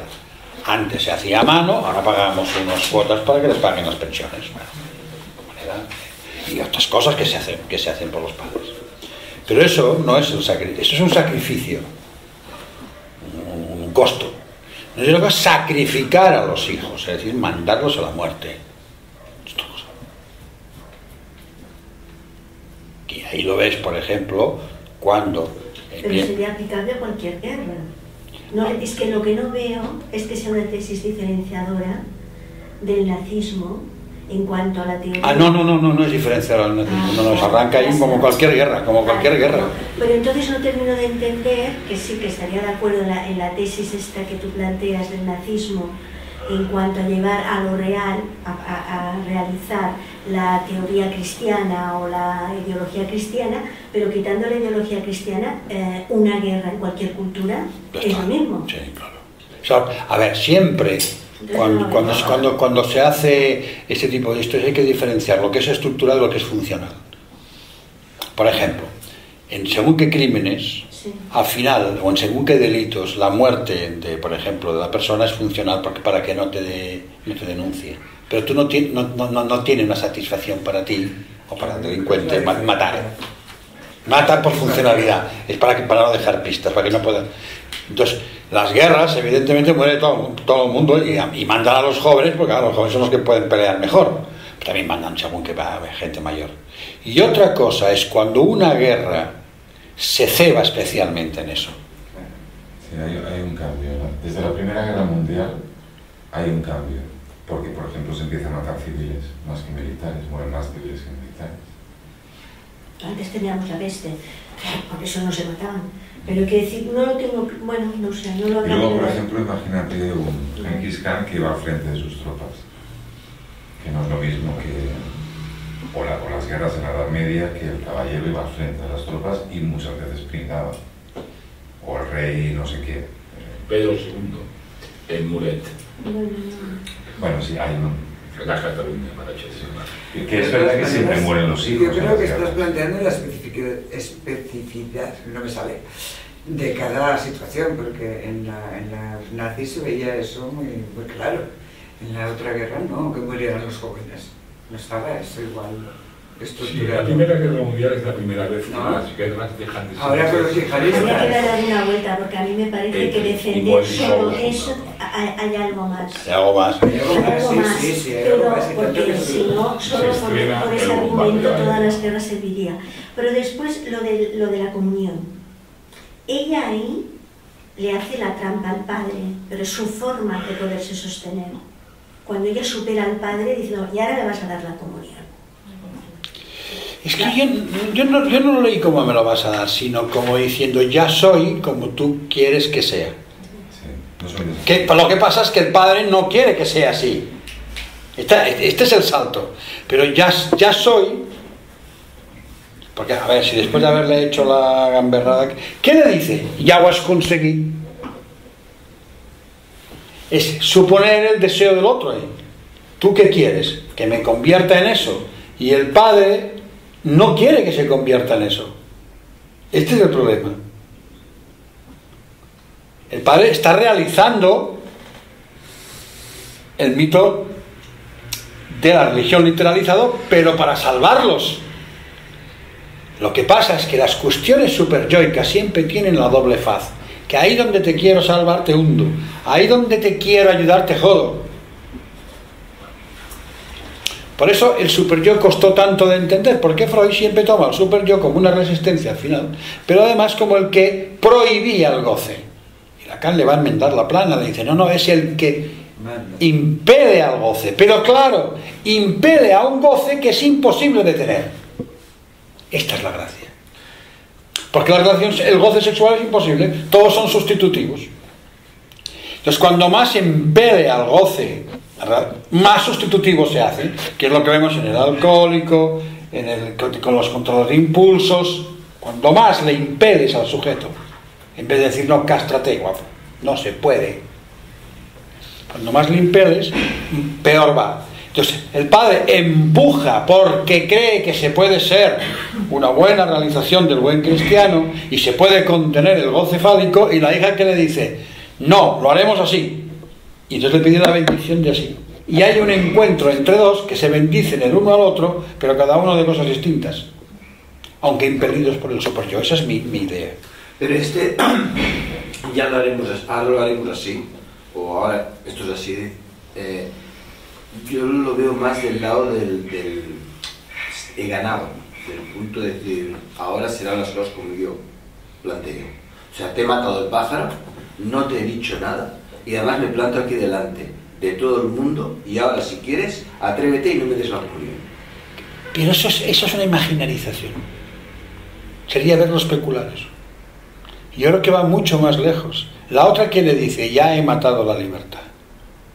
¿Ya he matado? La libertad. ¿Ha matado al pájaro? Claro. Ya lo has conseguido. Ya no creo en la libertad. Ya no creo en libertad porque el párroco. No, la libertad en general. Y la inocencia. Porque fíjate que aquel pájaro, ¿de dónde viene? Es el amor del hijo pequeño que le da al padre, o sea, es el objeto A que el hijo pequeño le da al padre cuando el padre está roto y se queda el padre tocado. O sea, le da un objeto ahí donde le falta al otro, a él como individuo le falta algo. Y la otra que le dice, eso se acabó. Con lo cual es duro para el padre, pero al mismo tiempo que ¿qué le dice? No es la perfección, no necesitas nada. Sutura al otro de una manera radical, no necesito nada. Entonces están en dos registros totalmente distintos el padre y la hija. Y ya no te tengo miedo también. Claro, ya estoy muerto. Ya estoy... No le tengo miedo. No le tengo miedo. Sí, sí. Por eso hay desafío. El punto que veía de por ahí sería más por ahí. Sí. Pero es verdad lo que dice él. Es verdad que al matarle ese amor del hijo, evidentemente le está diciendo, ¿verdad que eres perfecto y no estás en falta? Pues no estás en falta. Y en último caso también se puede leer como diciendo, bueno, en cualquier caso, si lo estás atrapado en tu propio discurso. Ya. Eso también. Eso también. Estás atrapado en tu propio discurso. Eso sí. Sí, sí. Que ahí no sería tanto matar la libertad como realizar decir yo no estoy en eso, yo no estoy atrapada en eso. Claro. Porque de hecho no mata al pájaro que le regala al hijo, mata al pájaro suyo. El pájaro que ¿No es el mismo? No, Es más, el padre le dice al hijo, bueno, tú ya sabes que esto es un pájaro que necesita vivir libre, y al final lo suelta el hijo suelta al pájaro que cuida. Pero hay un momento en que el hijo le trae, yo sé que papá está muy triste y le da un pájaro. Y se lo da, pero ¿No es el mismo pájaro? Es el pájaro que él tiene enjaulado. Sí, lo tiene enjaulado allí. Es el pájaro del pastor. Es el pájaro que el pastor tiene enjaulado. Y luego el hijo es cuando le da. Sí, le ofrece como sustitución. Sí, pero no lo coge, sigue siendo su pájaro. Pues mata el pájaro que él tiene enjaulado. Que es como decir. Eso que te gusta, eso. Hay algo, porque además en los críticos de la película, que hay 10 millones de. Esta es muy buena, pero hay 10 millones de interpretaciones, siempre hablan del tema de la libertad ahí. La cuestión. Entonces es como decir. El sujeto. Sí, se acabó, yo ya no estoy sujeta. Sometida a eso. Ya no estoy sujeta a eso. Yo no estoy sujeta a eso. Yo creo que pierde el lugar del sujeto, ¿no? Y por eso empieza a funcionar como la madre fálica. Sí. Y por eso son las mujeres las que pueden hacer eso, más que los hombres. Porque la mujer puede ocupar el lugar del otro con más facilidad, porque de hecho lo ocupa para los hijos. Hay una frase en Dancor cuando Lacan dice, ¿de qué le sirve el lado suyo del inconsciente? Dice, para hacer hablar al vástago. Pero ¿qué quiere decir? Ella está como otro. Tu madre ha sido tu otro. En cambio, tu padre no ha sido tu otro. ¿Me explico? Ellas ocupan ese lugar siempre. Y cuando ocupa el lugar del otro, desde allí ya controla al padre. Es que me da la impresión de que se ofrece al padre de alguna manera. Pero le controlan. De control, pero se ofrece No de se alguna ofrece. manera. Ya soy esa. Le ofrecerse ahora. Yo creo que tanto como ofrecerse. Es un ofrecimiento del padre con un poquito de cuidadito. Ese ofrecimiento es venenoso. Mejor que no le cuiden la vejez. Exacto. No, es como me tenía reprimida en una jaula, me tenía reprimida en una jaula y ya no estoy en esa jaula. Pero fíjate que el precio es morir como sujeto y recuperarse, es mi tesis, morir como sujeto y recuperarse como madre fálica. Entonces, como madre fálica se lo queda mirando y el otro ahí está atrapado con su propio discurso. Pero por eso digo, de alguna manera, a pesar de las diferencias, ella hace un ofrecimiento, muere como sujeto. En ese sentido, no es que se ofrezca al padre. Es que es lo que el padre quería. Es lo que ella cree que el padre quiere. Exacto, en ese sentido. Es lo que ella cree que el padre quiere. Que el padre quiere, que dice, ya lo tienes. Exacto. Pero claro, ya lo tienes, pero fíjate de en qué forma. Porque la estructura siempre responde. Porque si no, se hubiera suicidado. Sí. Si no se hubiera suicidado, si lo hubieras hecho de una manera de pérdida entre ellos, se hubiera suicidado. De alguna manera se suicida. Una histérica se hubiera suicidado. Esta no. Esta va a suicidar a todos los demás. Pero ella también, de alguna manera. Sí. Como De hecho, en la escena en que ella cae se ve que algo cambia. Algo cambia. Porque además no es la escena normal. El desfallecimiento. Cuando ella cae, El derrumbe, ¿eh? Ahí Haneke quiere decir algo. Podría haber pasado cualquier cosa, pero quiere decir algo. Lo lógico sería que se hubiera suicidado, sí. Porque decir algo, hay un cambio. Hay un cambio y hay ahí se convierte. hay una muerte del sujeto. La muerte del En sujeto. la caída esa, yo creo que Pero está cuando planteando planeas por el ahí. cambio, ¿cómo sería ese cambio a nivel de estructura? Porque ella todavía creía, estaba en el padre simbólico y de pronto deja de ser un sujeto y se apunta a la excepción de la madre fálica. Pero la estructura de ella hasta que se cae, ¿qué estructura es? ¿O es la misma? Porque entonces tendríamos que Estaba plantear mirando ahí. en la clínica si hay cambio de estructura. Que era- Sí, que hay cambios. Yo creo que sí que hay cambios. Pocos. En esa escena, Pocas. Hay movimiento, cambio. De estructuras de nominación, sí. Ah, bueno. Cirugías en el nudo hay. Ya lo creo que hay. Pocas. porque hay que pasar por situaciones realmente muy difíciles. Porque si no hubiera la posibilidad de un cambio de estructura de nominación, no hay analista posible.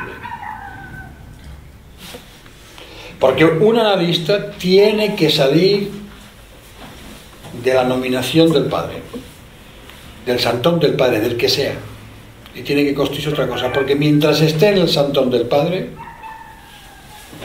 estará curado, pero el discurso analítico no permite el santón del padre.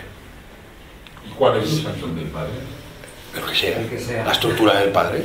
Una estructura del padre, sea la estructura protectora de paterno. No, la estructura de tribus, la estructura de orden, las que he ido poniendo, las que tú quieras, pero una. El analista se supone que tiene que salir de ahí. Pasar por ahí, pero salir más allá. Y más allá. Okay. Hay cirugía de nudo, naturalmente, que tiene que haber cirugía. Entonces, hasta ese momento, me has hecho un cabezón. No, es difícil saber realmente. Es difícil ver qué estructura tiene ella para luego dar el giro que da. A ver, la estructura que tiene es que ella intenta ser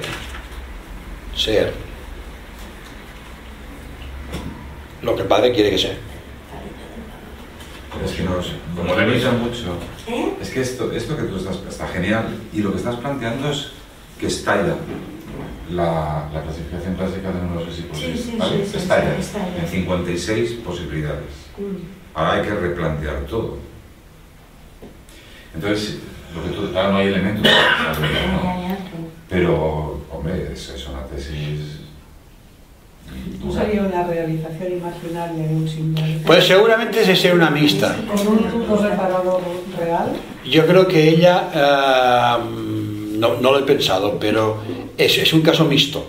Es un hacedor.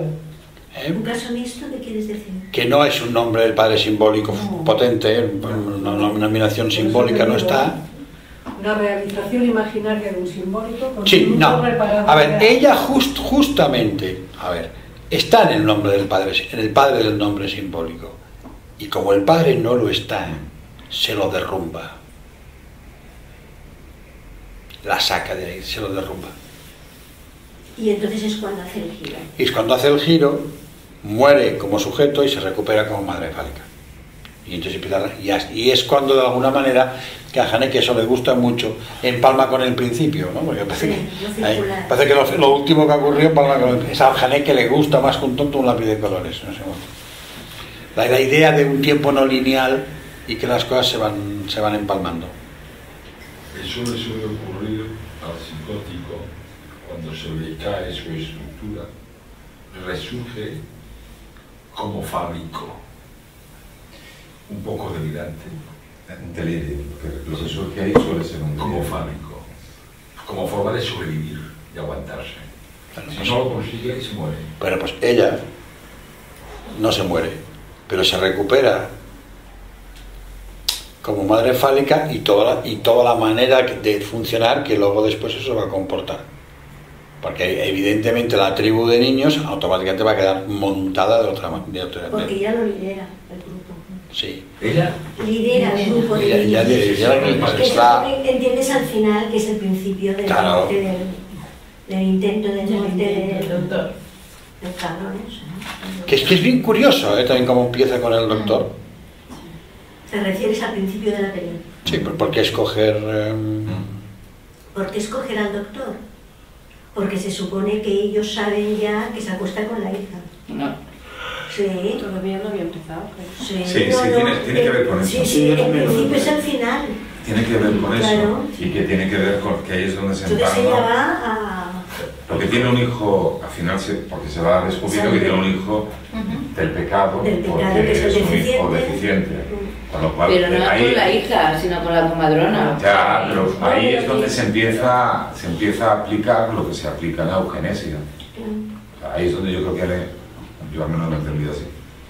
A mí lo que no me cuadra, lo que me parece la excepción de todo eso es el varón y el hijo, porque ni el hijo es hijo del pecado.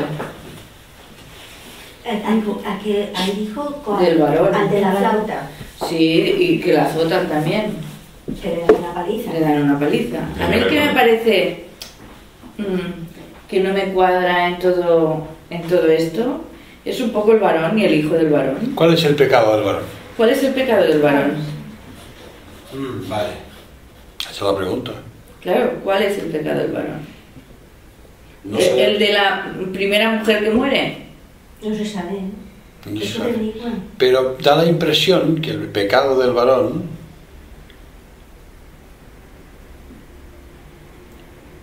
podría ser no lo que hace, sino lo que no hace. La falta de poder, la debilidad, la queriendo mantener. Da esa impresión de que el varón, ¿qué pecado comete? Permitir todo lo que está ocurriendo. Sí. Es decir, no sostiene bien al padre del nombre simbólico en aquella sociedad. Cuando la mujer le vuelve de Italia diciéndole que tiene un amante, ahí queda claro que es un hombre que dices, bueno, se tornó en la época además, se lo habló como varón, o sea, a ver. No, claro, la autoridad que deriva del cargo de varón. No la ejerce bien. Es un decline. Es decir, no se trata de que ese sistema sea cruel, es que justamente porque el sistema se está cayendo, la crueldad viene. Esta es la tesis que yo planteo. Que esa tesis que la verás siempre. Si tú en un barrio el sistema se cae, empezarán las crueldades. Sí. Que además sería coherente con lo que planteabas, aquello de que ellos tomaban el poder frente a o sea, que el nazismo va a tomar el poder frente a un padre simbólico gastado, acabado. Totalmente. Sería el ejemplo el varón aquí. Claro. Que luego en sociología se ha dicho la República de Weimar, Sí. en política, lo que sea. Es la caída de un sistema.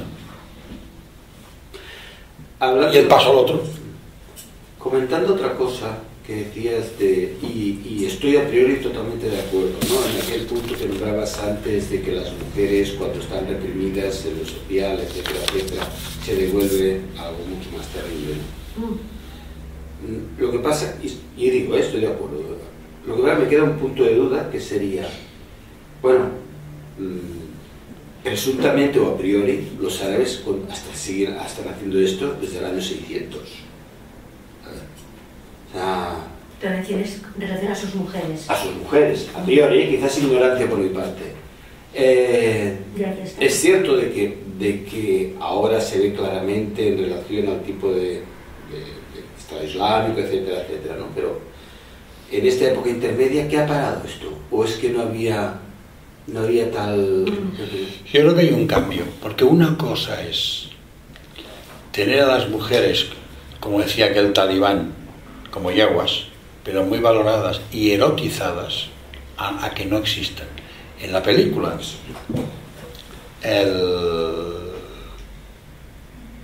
sobre todo el párroco, la feminidad no existe. No es un problema de tenerla yugulada o a su servicio. No existe. No es lo mismo reprimir y utilizar, pero eso hace existir. Coño, es el fantasma de existencia de un montón de mujeres maltratadas. Existir mediante el maltrato por ser objeto erótico de alguien, de un señor, aunque en ese erótico vaya lo sadomasoquista, pues vaya, pero y otra cosa es cuando se quiere borrar del mapa eso, ya sé, entonces es cuando ya no les queda ningún recurso, porque una cosa sería eso que explican, por ejemplo, en esos reportajes sobre Dubái, que van todas pues, con el burka de negro, no sé qué, pero se sacan el burka en casa y parece un putón verbenero. Un putón verbenero. Es decir, no se ha eliminado la feminidad, no se ha eliminado, o al menos la parte erótica de la mujer, el cuerpo, eso no se ha eliminado. Se ha eliminado de la mirada de los demás. Esto solo es mío, como si fuera una yegua. Como mi coche solo conduzco yo y tú no lo toques. No, eso es las mejores tiendas de ropa interior de mujer están en los Emiratos Árabes. Exacto, o sea, no están en... Cualquier mujer turista que haya, porque eso sí, tú y yo no entendemos. Eso sí que es el machismo. Es el machismo, eso es el machismo. Pero la mujer sigue ocupando un lugar de partener sexual. Y en cambio, el puritanismo es otra cosa. Las amis están totalmente yuguladas. Hicieron un programa mundial a las amis, bueno, cuando sale aquello, es para salir corriendo.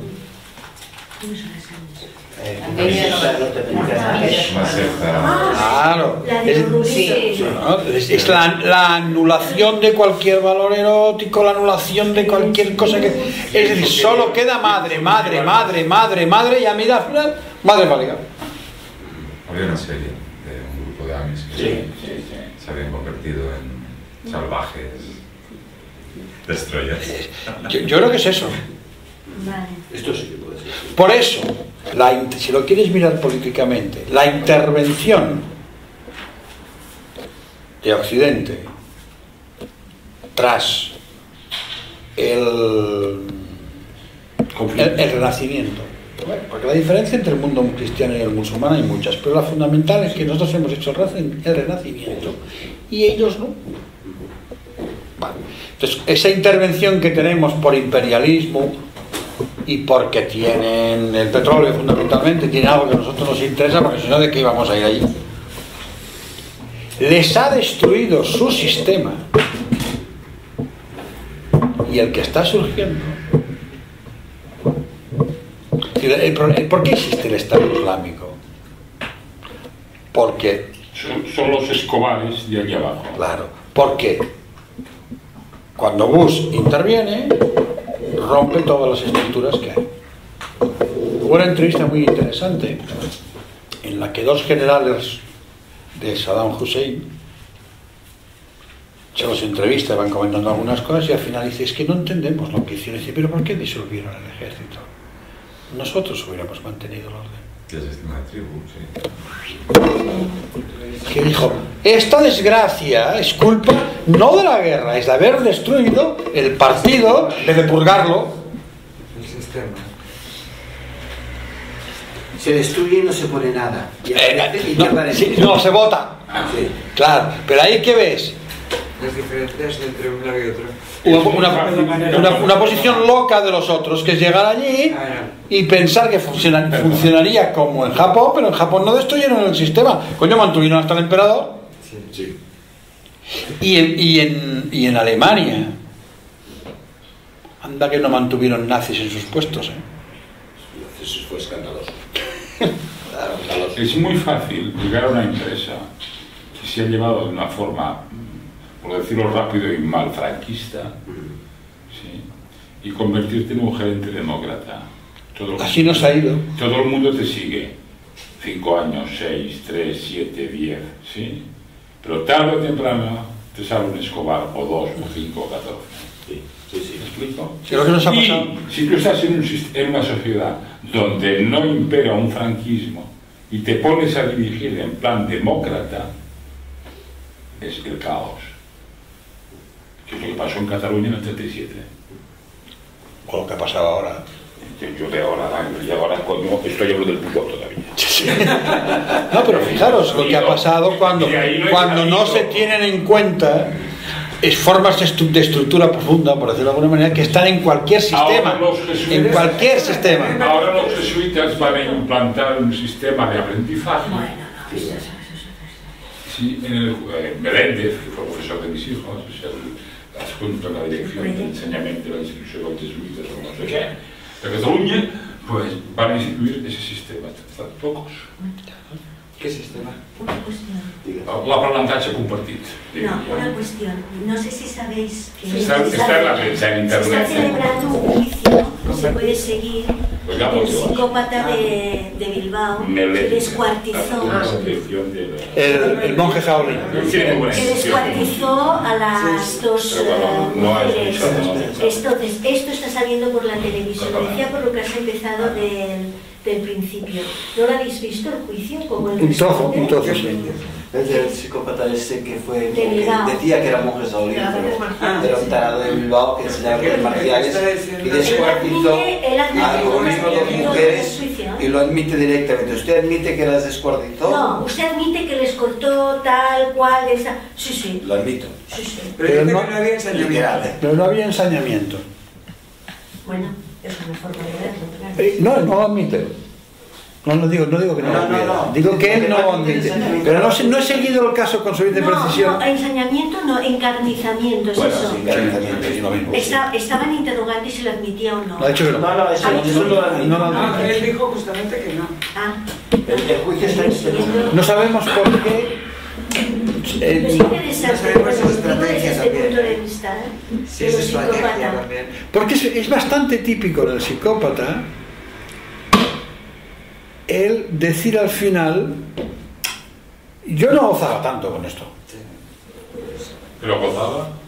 No gozaba tanto con eso. Sí, pero cuando lo hacía gozaba. Sí, claro que gozaba. Pero yo creo que es una estrategia eso. Claro, pero en este caso no le va a... Dice que le va a bajar algunos años.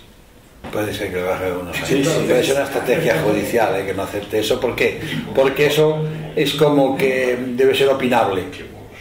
Mientras que hay otras cosas que están demostradas y ya puede decir lo que quiera, le van a decir. Eso debe ser opinable. Pero sí que es verdad. Impresiona, cuando él contesta en el... Pero sí que es... A mí me impresionó, Que a veces cuando ya no tiene sentido, porque no hay pena. Por ejemplo, en Nuremberg, todos los casos de Nuremberg, hubo un momento en que a veces el sujeto no es consciente de sus goces. ¿De sus goces? Pero en todas las estructuras. Porque no es lo mismo que esa madre que le pudiera decir: oye, que tú me vas más tranca la cara. Yo. Tú nos hacías no sé qué para que hiciéramos. No, y te lo niega. Es decir, vale, sí. la relación que tiene, como no hay sujeto del goce, siempre el sujeto con el goce tiene una relación entre sí y no, pero a veces no lo reconoce como suyo. Y eso es una de las cosas, casi la única que me gustó a mí de Miller, cuando habló del goce inadvertido. El sujeto no se da cuenta que está gozando con eso, no se da cuenta. Y eso, bueno, vale, en todas las estructuras. Como estaría en todas las estructuras. De todas formas, ¿vosotros visteis a los familiares de la tribu que había en el juicio? No, yo no lo vi. Vale, pues son tots africans, Vull dir que más vale que le apliquen algo, porque si no, esto se lo van a aplicar de otra manera. ¿Los visteis las caras que había? Es que eran dos chicos pero yo es que quisiera transmitiros una cosa que yo creo que es muy importante no confundir. Aquellas cosas que se hacen por la psicopatología, los crímenes o barbaridades que se hacen por la psicopatología, provenientes de un delirio, provenientes de una estructura, de aquellas que son estructurales de una nominación y que van con la nominación. Es decir, los nazis no se consideraban a sí mismos psicópatas, de delincuentes. No. Y en cambio este tío está mal de la cabeza. Los otros toman decisiones en función de sus estructuras y los reales que hay en juego. Bueno, pero luego después, claro, todo se mezcla. Pero yo no mezclo o intento no mezclar los casos de delincuentes individuales cuyos actos son consecuencia de un delirio, de una identidad delirante. O sea, que este no lo considerarías un psicópata. No lo sé. No tengo. Pero en cualquier caso parece que lo que ha hecho es consecuencia de una identidad delirante. Yo soy un monje Shaolin. Y además fíjate que en el juicio se ve como él se coloca así. Sí. Eso es lo que se llama una identidad delirante. Y esto es otra cosa. Hitler no tenía una identidad delirante. De todas formas... Tenía la cabeza bien amueblada. Pero de todas formas, la tesis de Hannah Arendt que estás la banalidad del mal, que quiere decir que estaban en un engranaje y que ellos firmaban órdenes y entonces dicen que no sabían lo que firmaban, pero tampoco estaban dentro del engranaje, tal. Esto también tendríamos que pensarlo de otra forma, porque el tío que firmaba las... como yo no lo veía, como yo firmaba tal... A ver, estaban de acuerdo. Las tesis de Ana Aran y yo, discúlpame, pero en general no las comparto, pero además... Pero lo que sí sucede es que hay una cosa que sí que es cierta, que es mandar a hacer cosas es más fácil que hacerlas. En general. Es decir, no es lo mismo firmar un papel.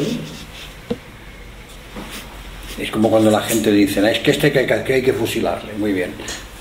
Te esperamos mañana en el pelotón, vente con el fusil y te compras las balas tú.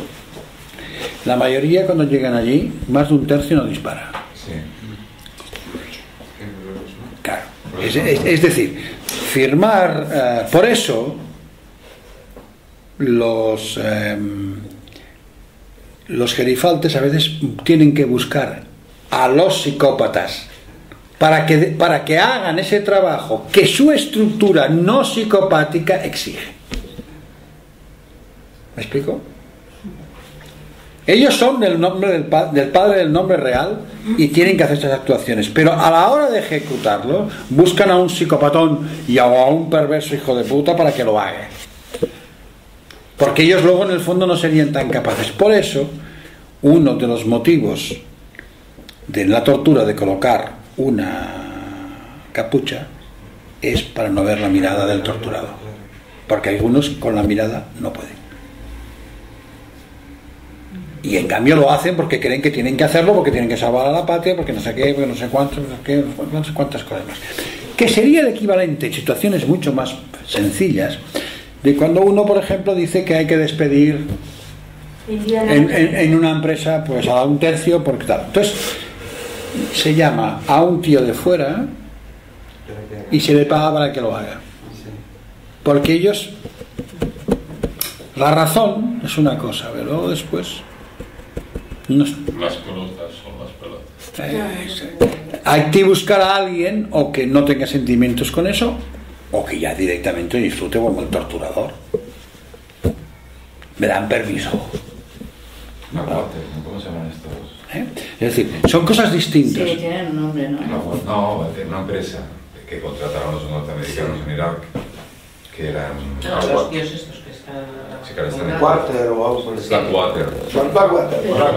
Pero no tienen un nombre. Sí, son un grupo de soldados mercenarios que están dentro. Entonces los que hacen los trabajos, primero están muy bien formados y hacen los trabajos, los otros no quieren hacer. Pero siempre han tenido en Estados Unidos el grupo. Claro. Son mercenarios. Son mercenarios. Pero en general ocurre, o sea, no es lo mismo, por ejemplo, para un gobernador firmar la sentencia de muerte en un momento determinado de alguien, porque la ley lo dice y porque además él cree, a ir allí, ser el director, sacarlo, meterlo, atarlo y darle a la manija. Entonces, ¿qué pasa? En esos momentos a veces se busca a sujetos que entonces ya son enfermos de alguna estructura, de la misma o de otra, que lo hagan.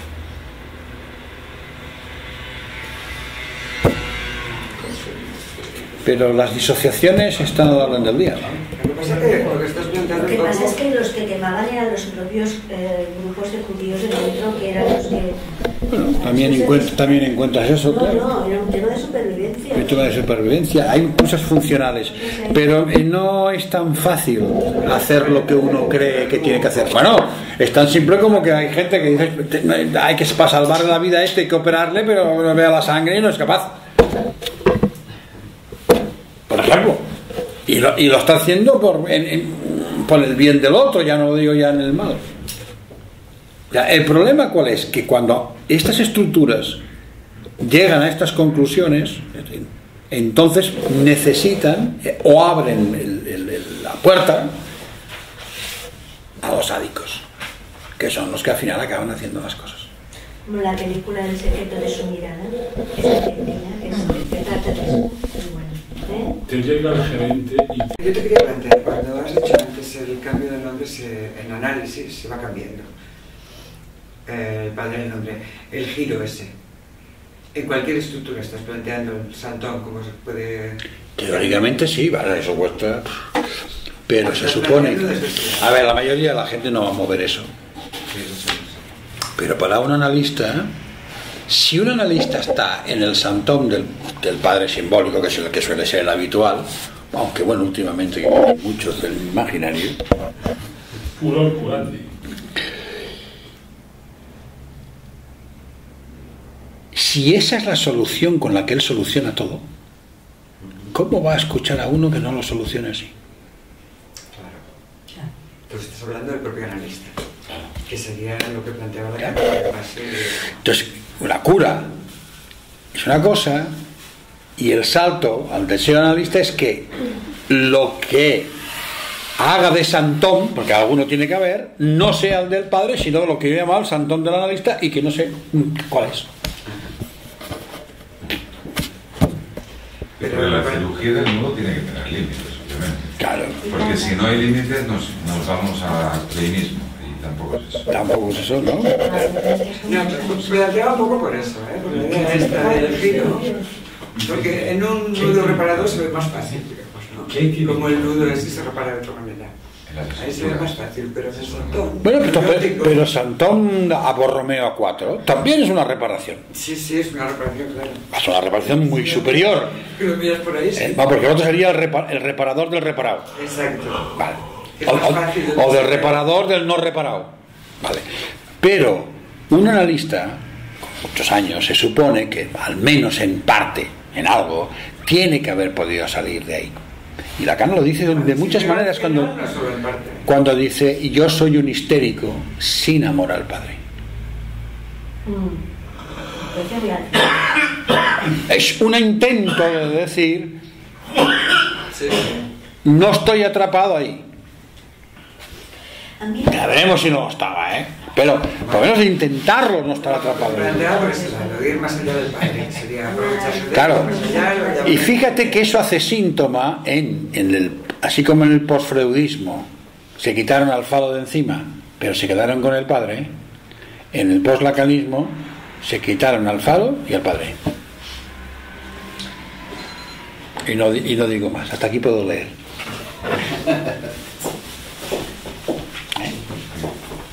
¿Por qué? Porque captan el problema, pero lo solucionan a lo bruto.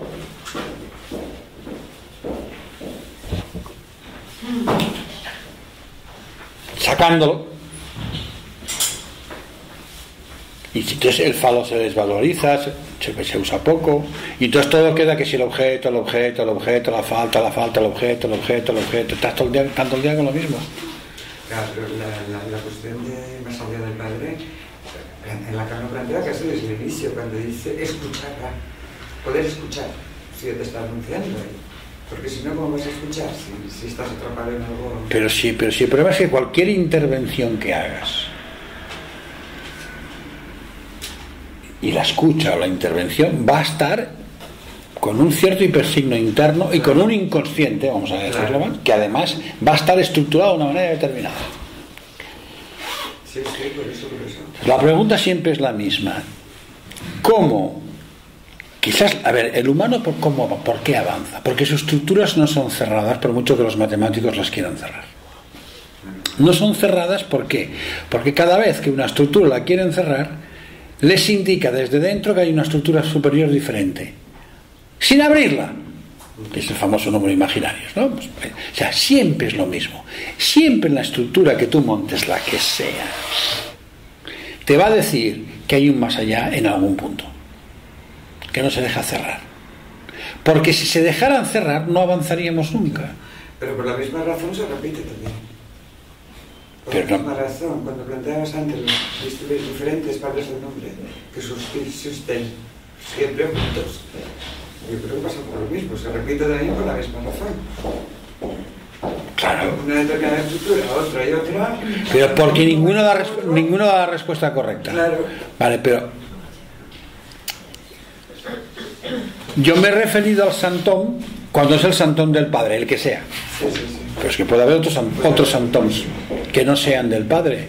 Más complicado todavía. Claro, pero entonces yo digo, el del analista debería acercarse a no ser el santón del padre. Es una tesis para... ¿Por qué? Porque mientras está atrapado en el santón del padre, pues está en un cierto amor por el padre, está pillado ahí.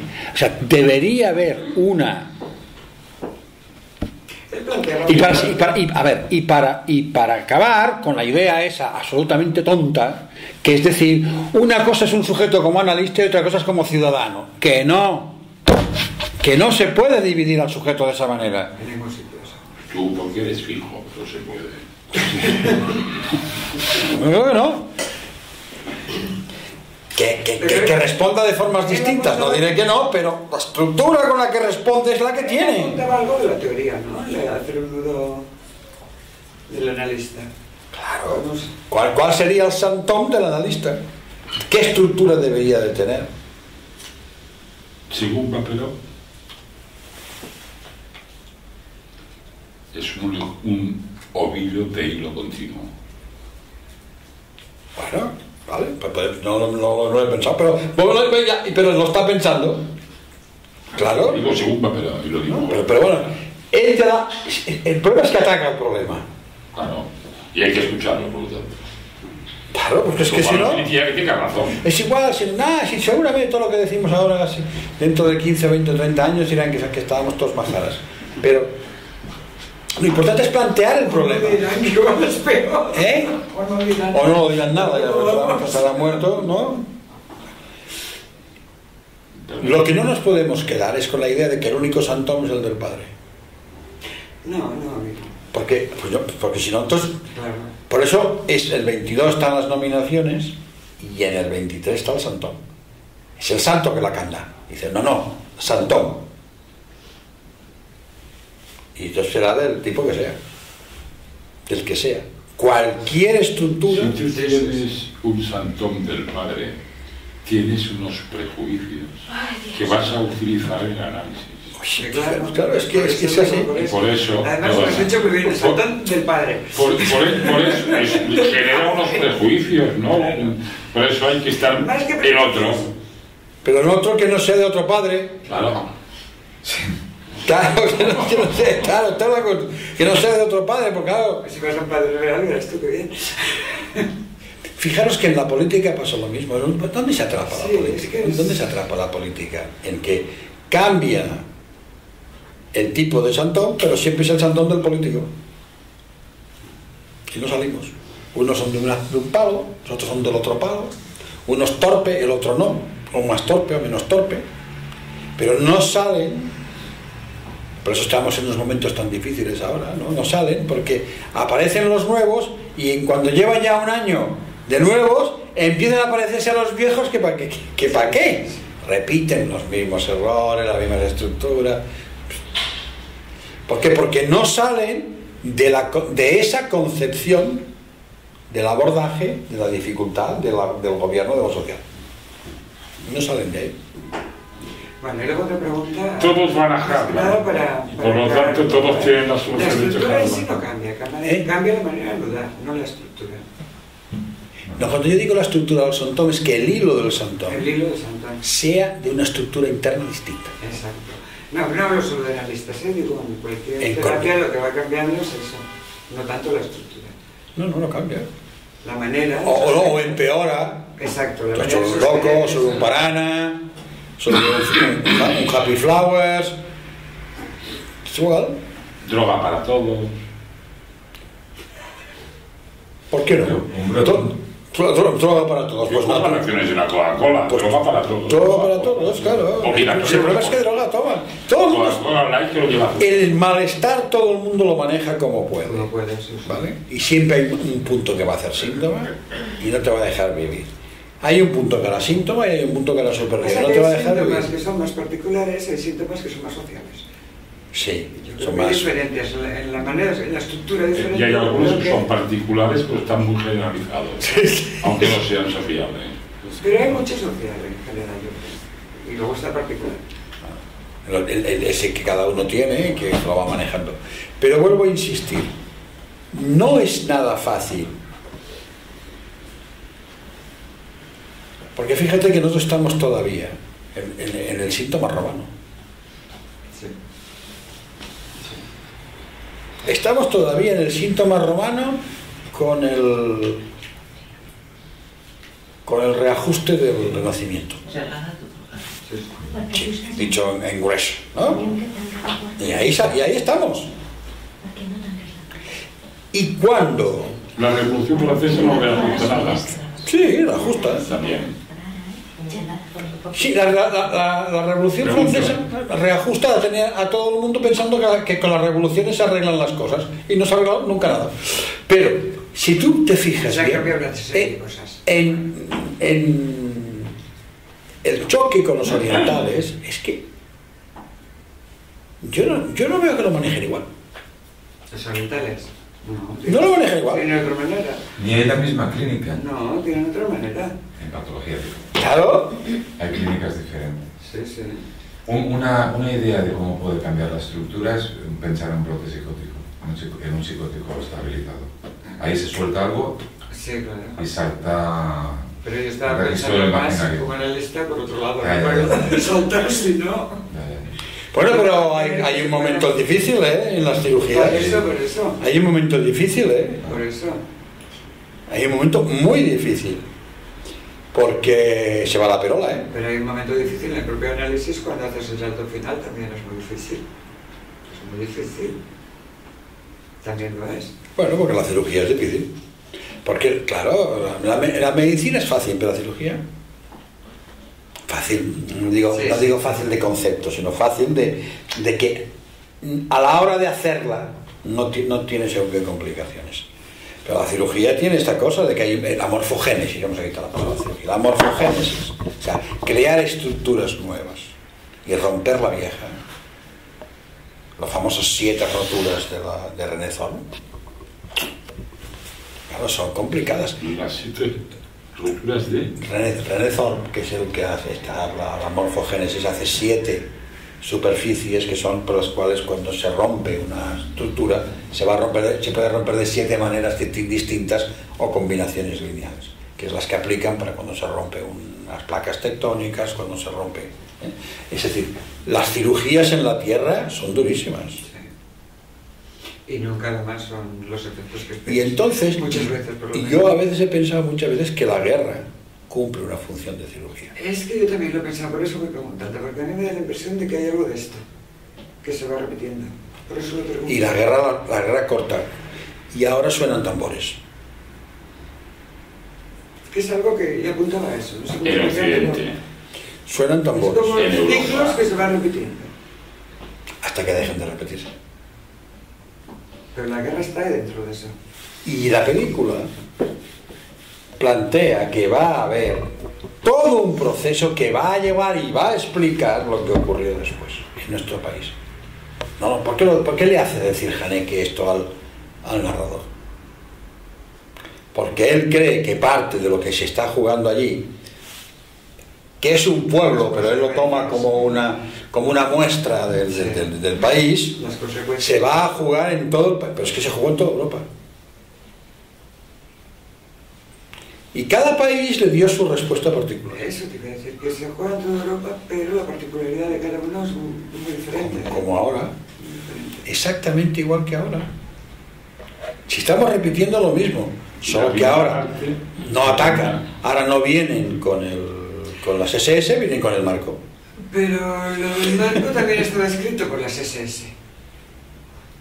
Las SS no sé, pero por el movimiento en todo caso. Está esa idea. Se está haciendo algo que ya estaba escrito. Pero yo te digo que la cirugía... Lea Marx, 1856. Bueno.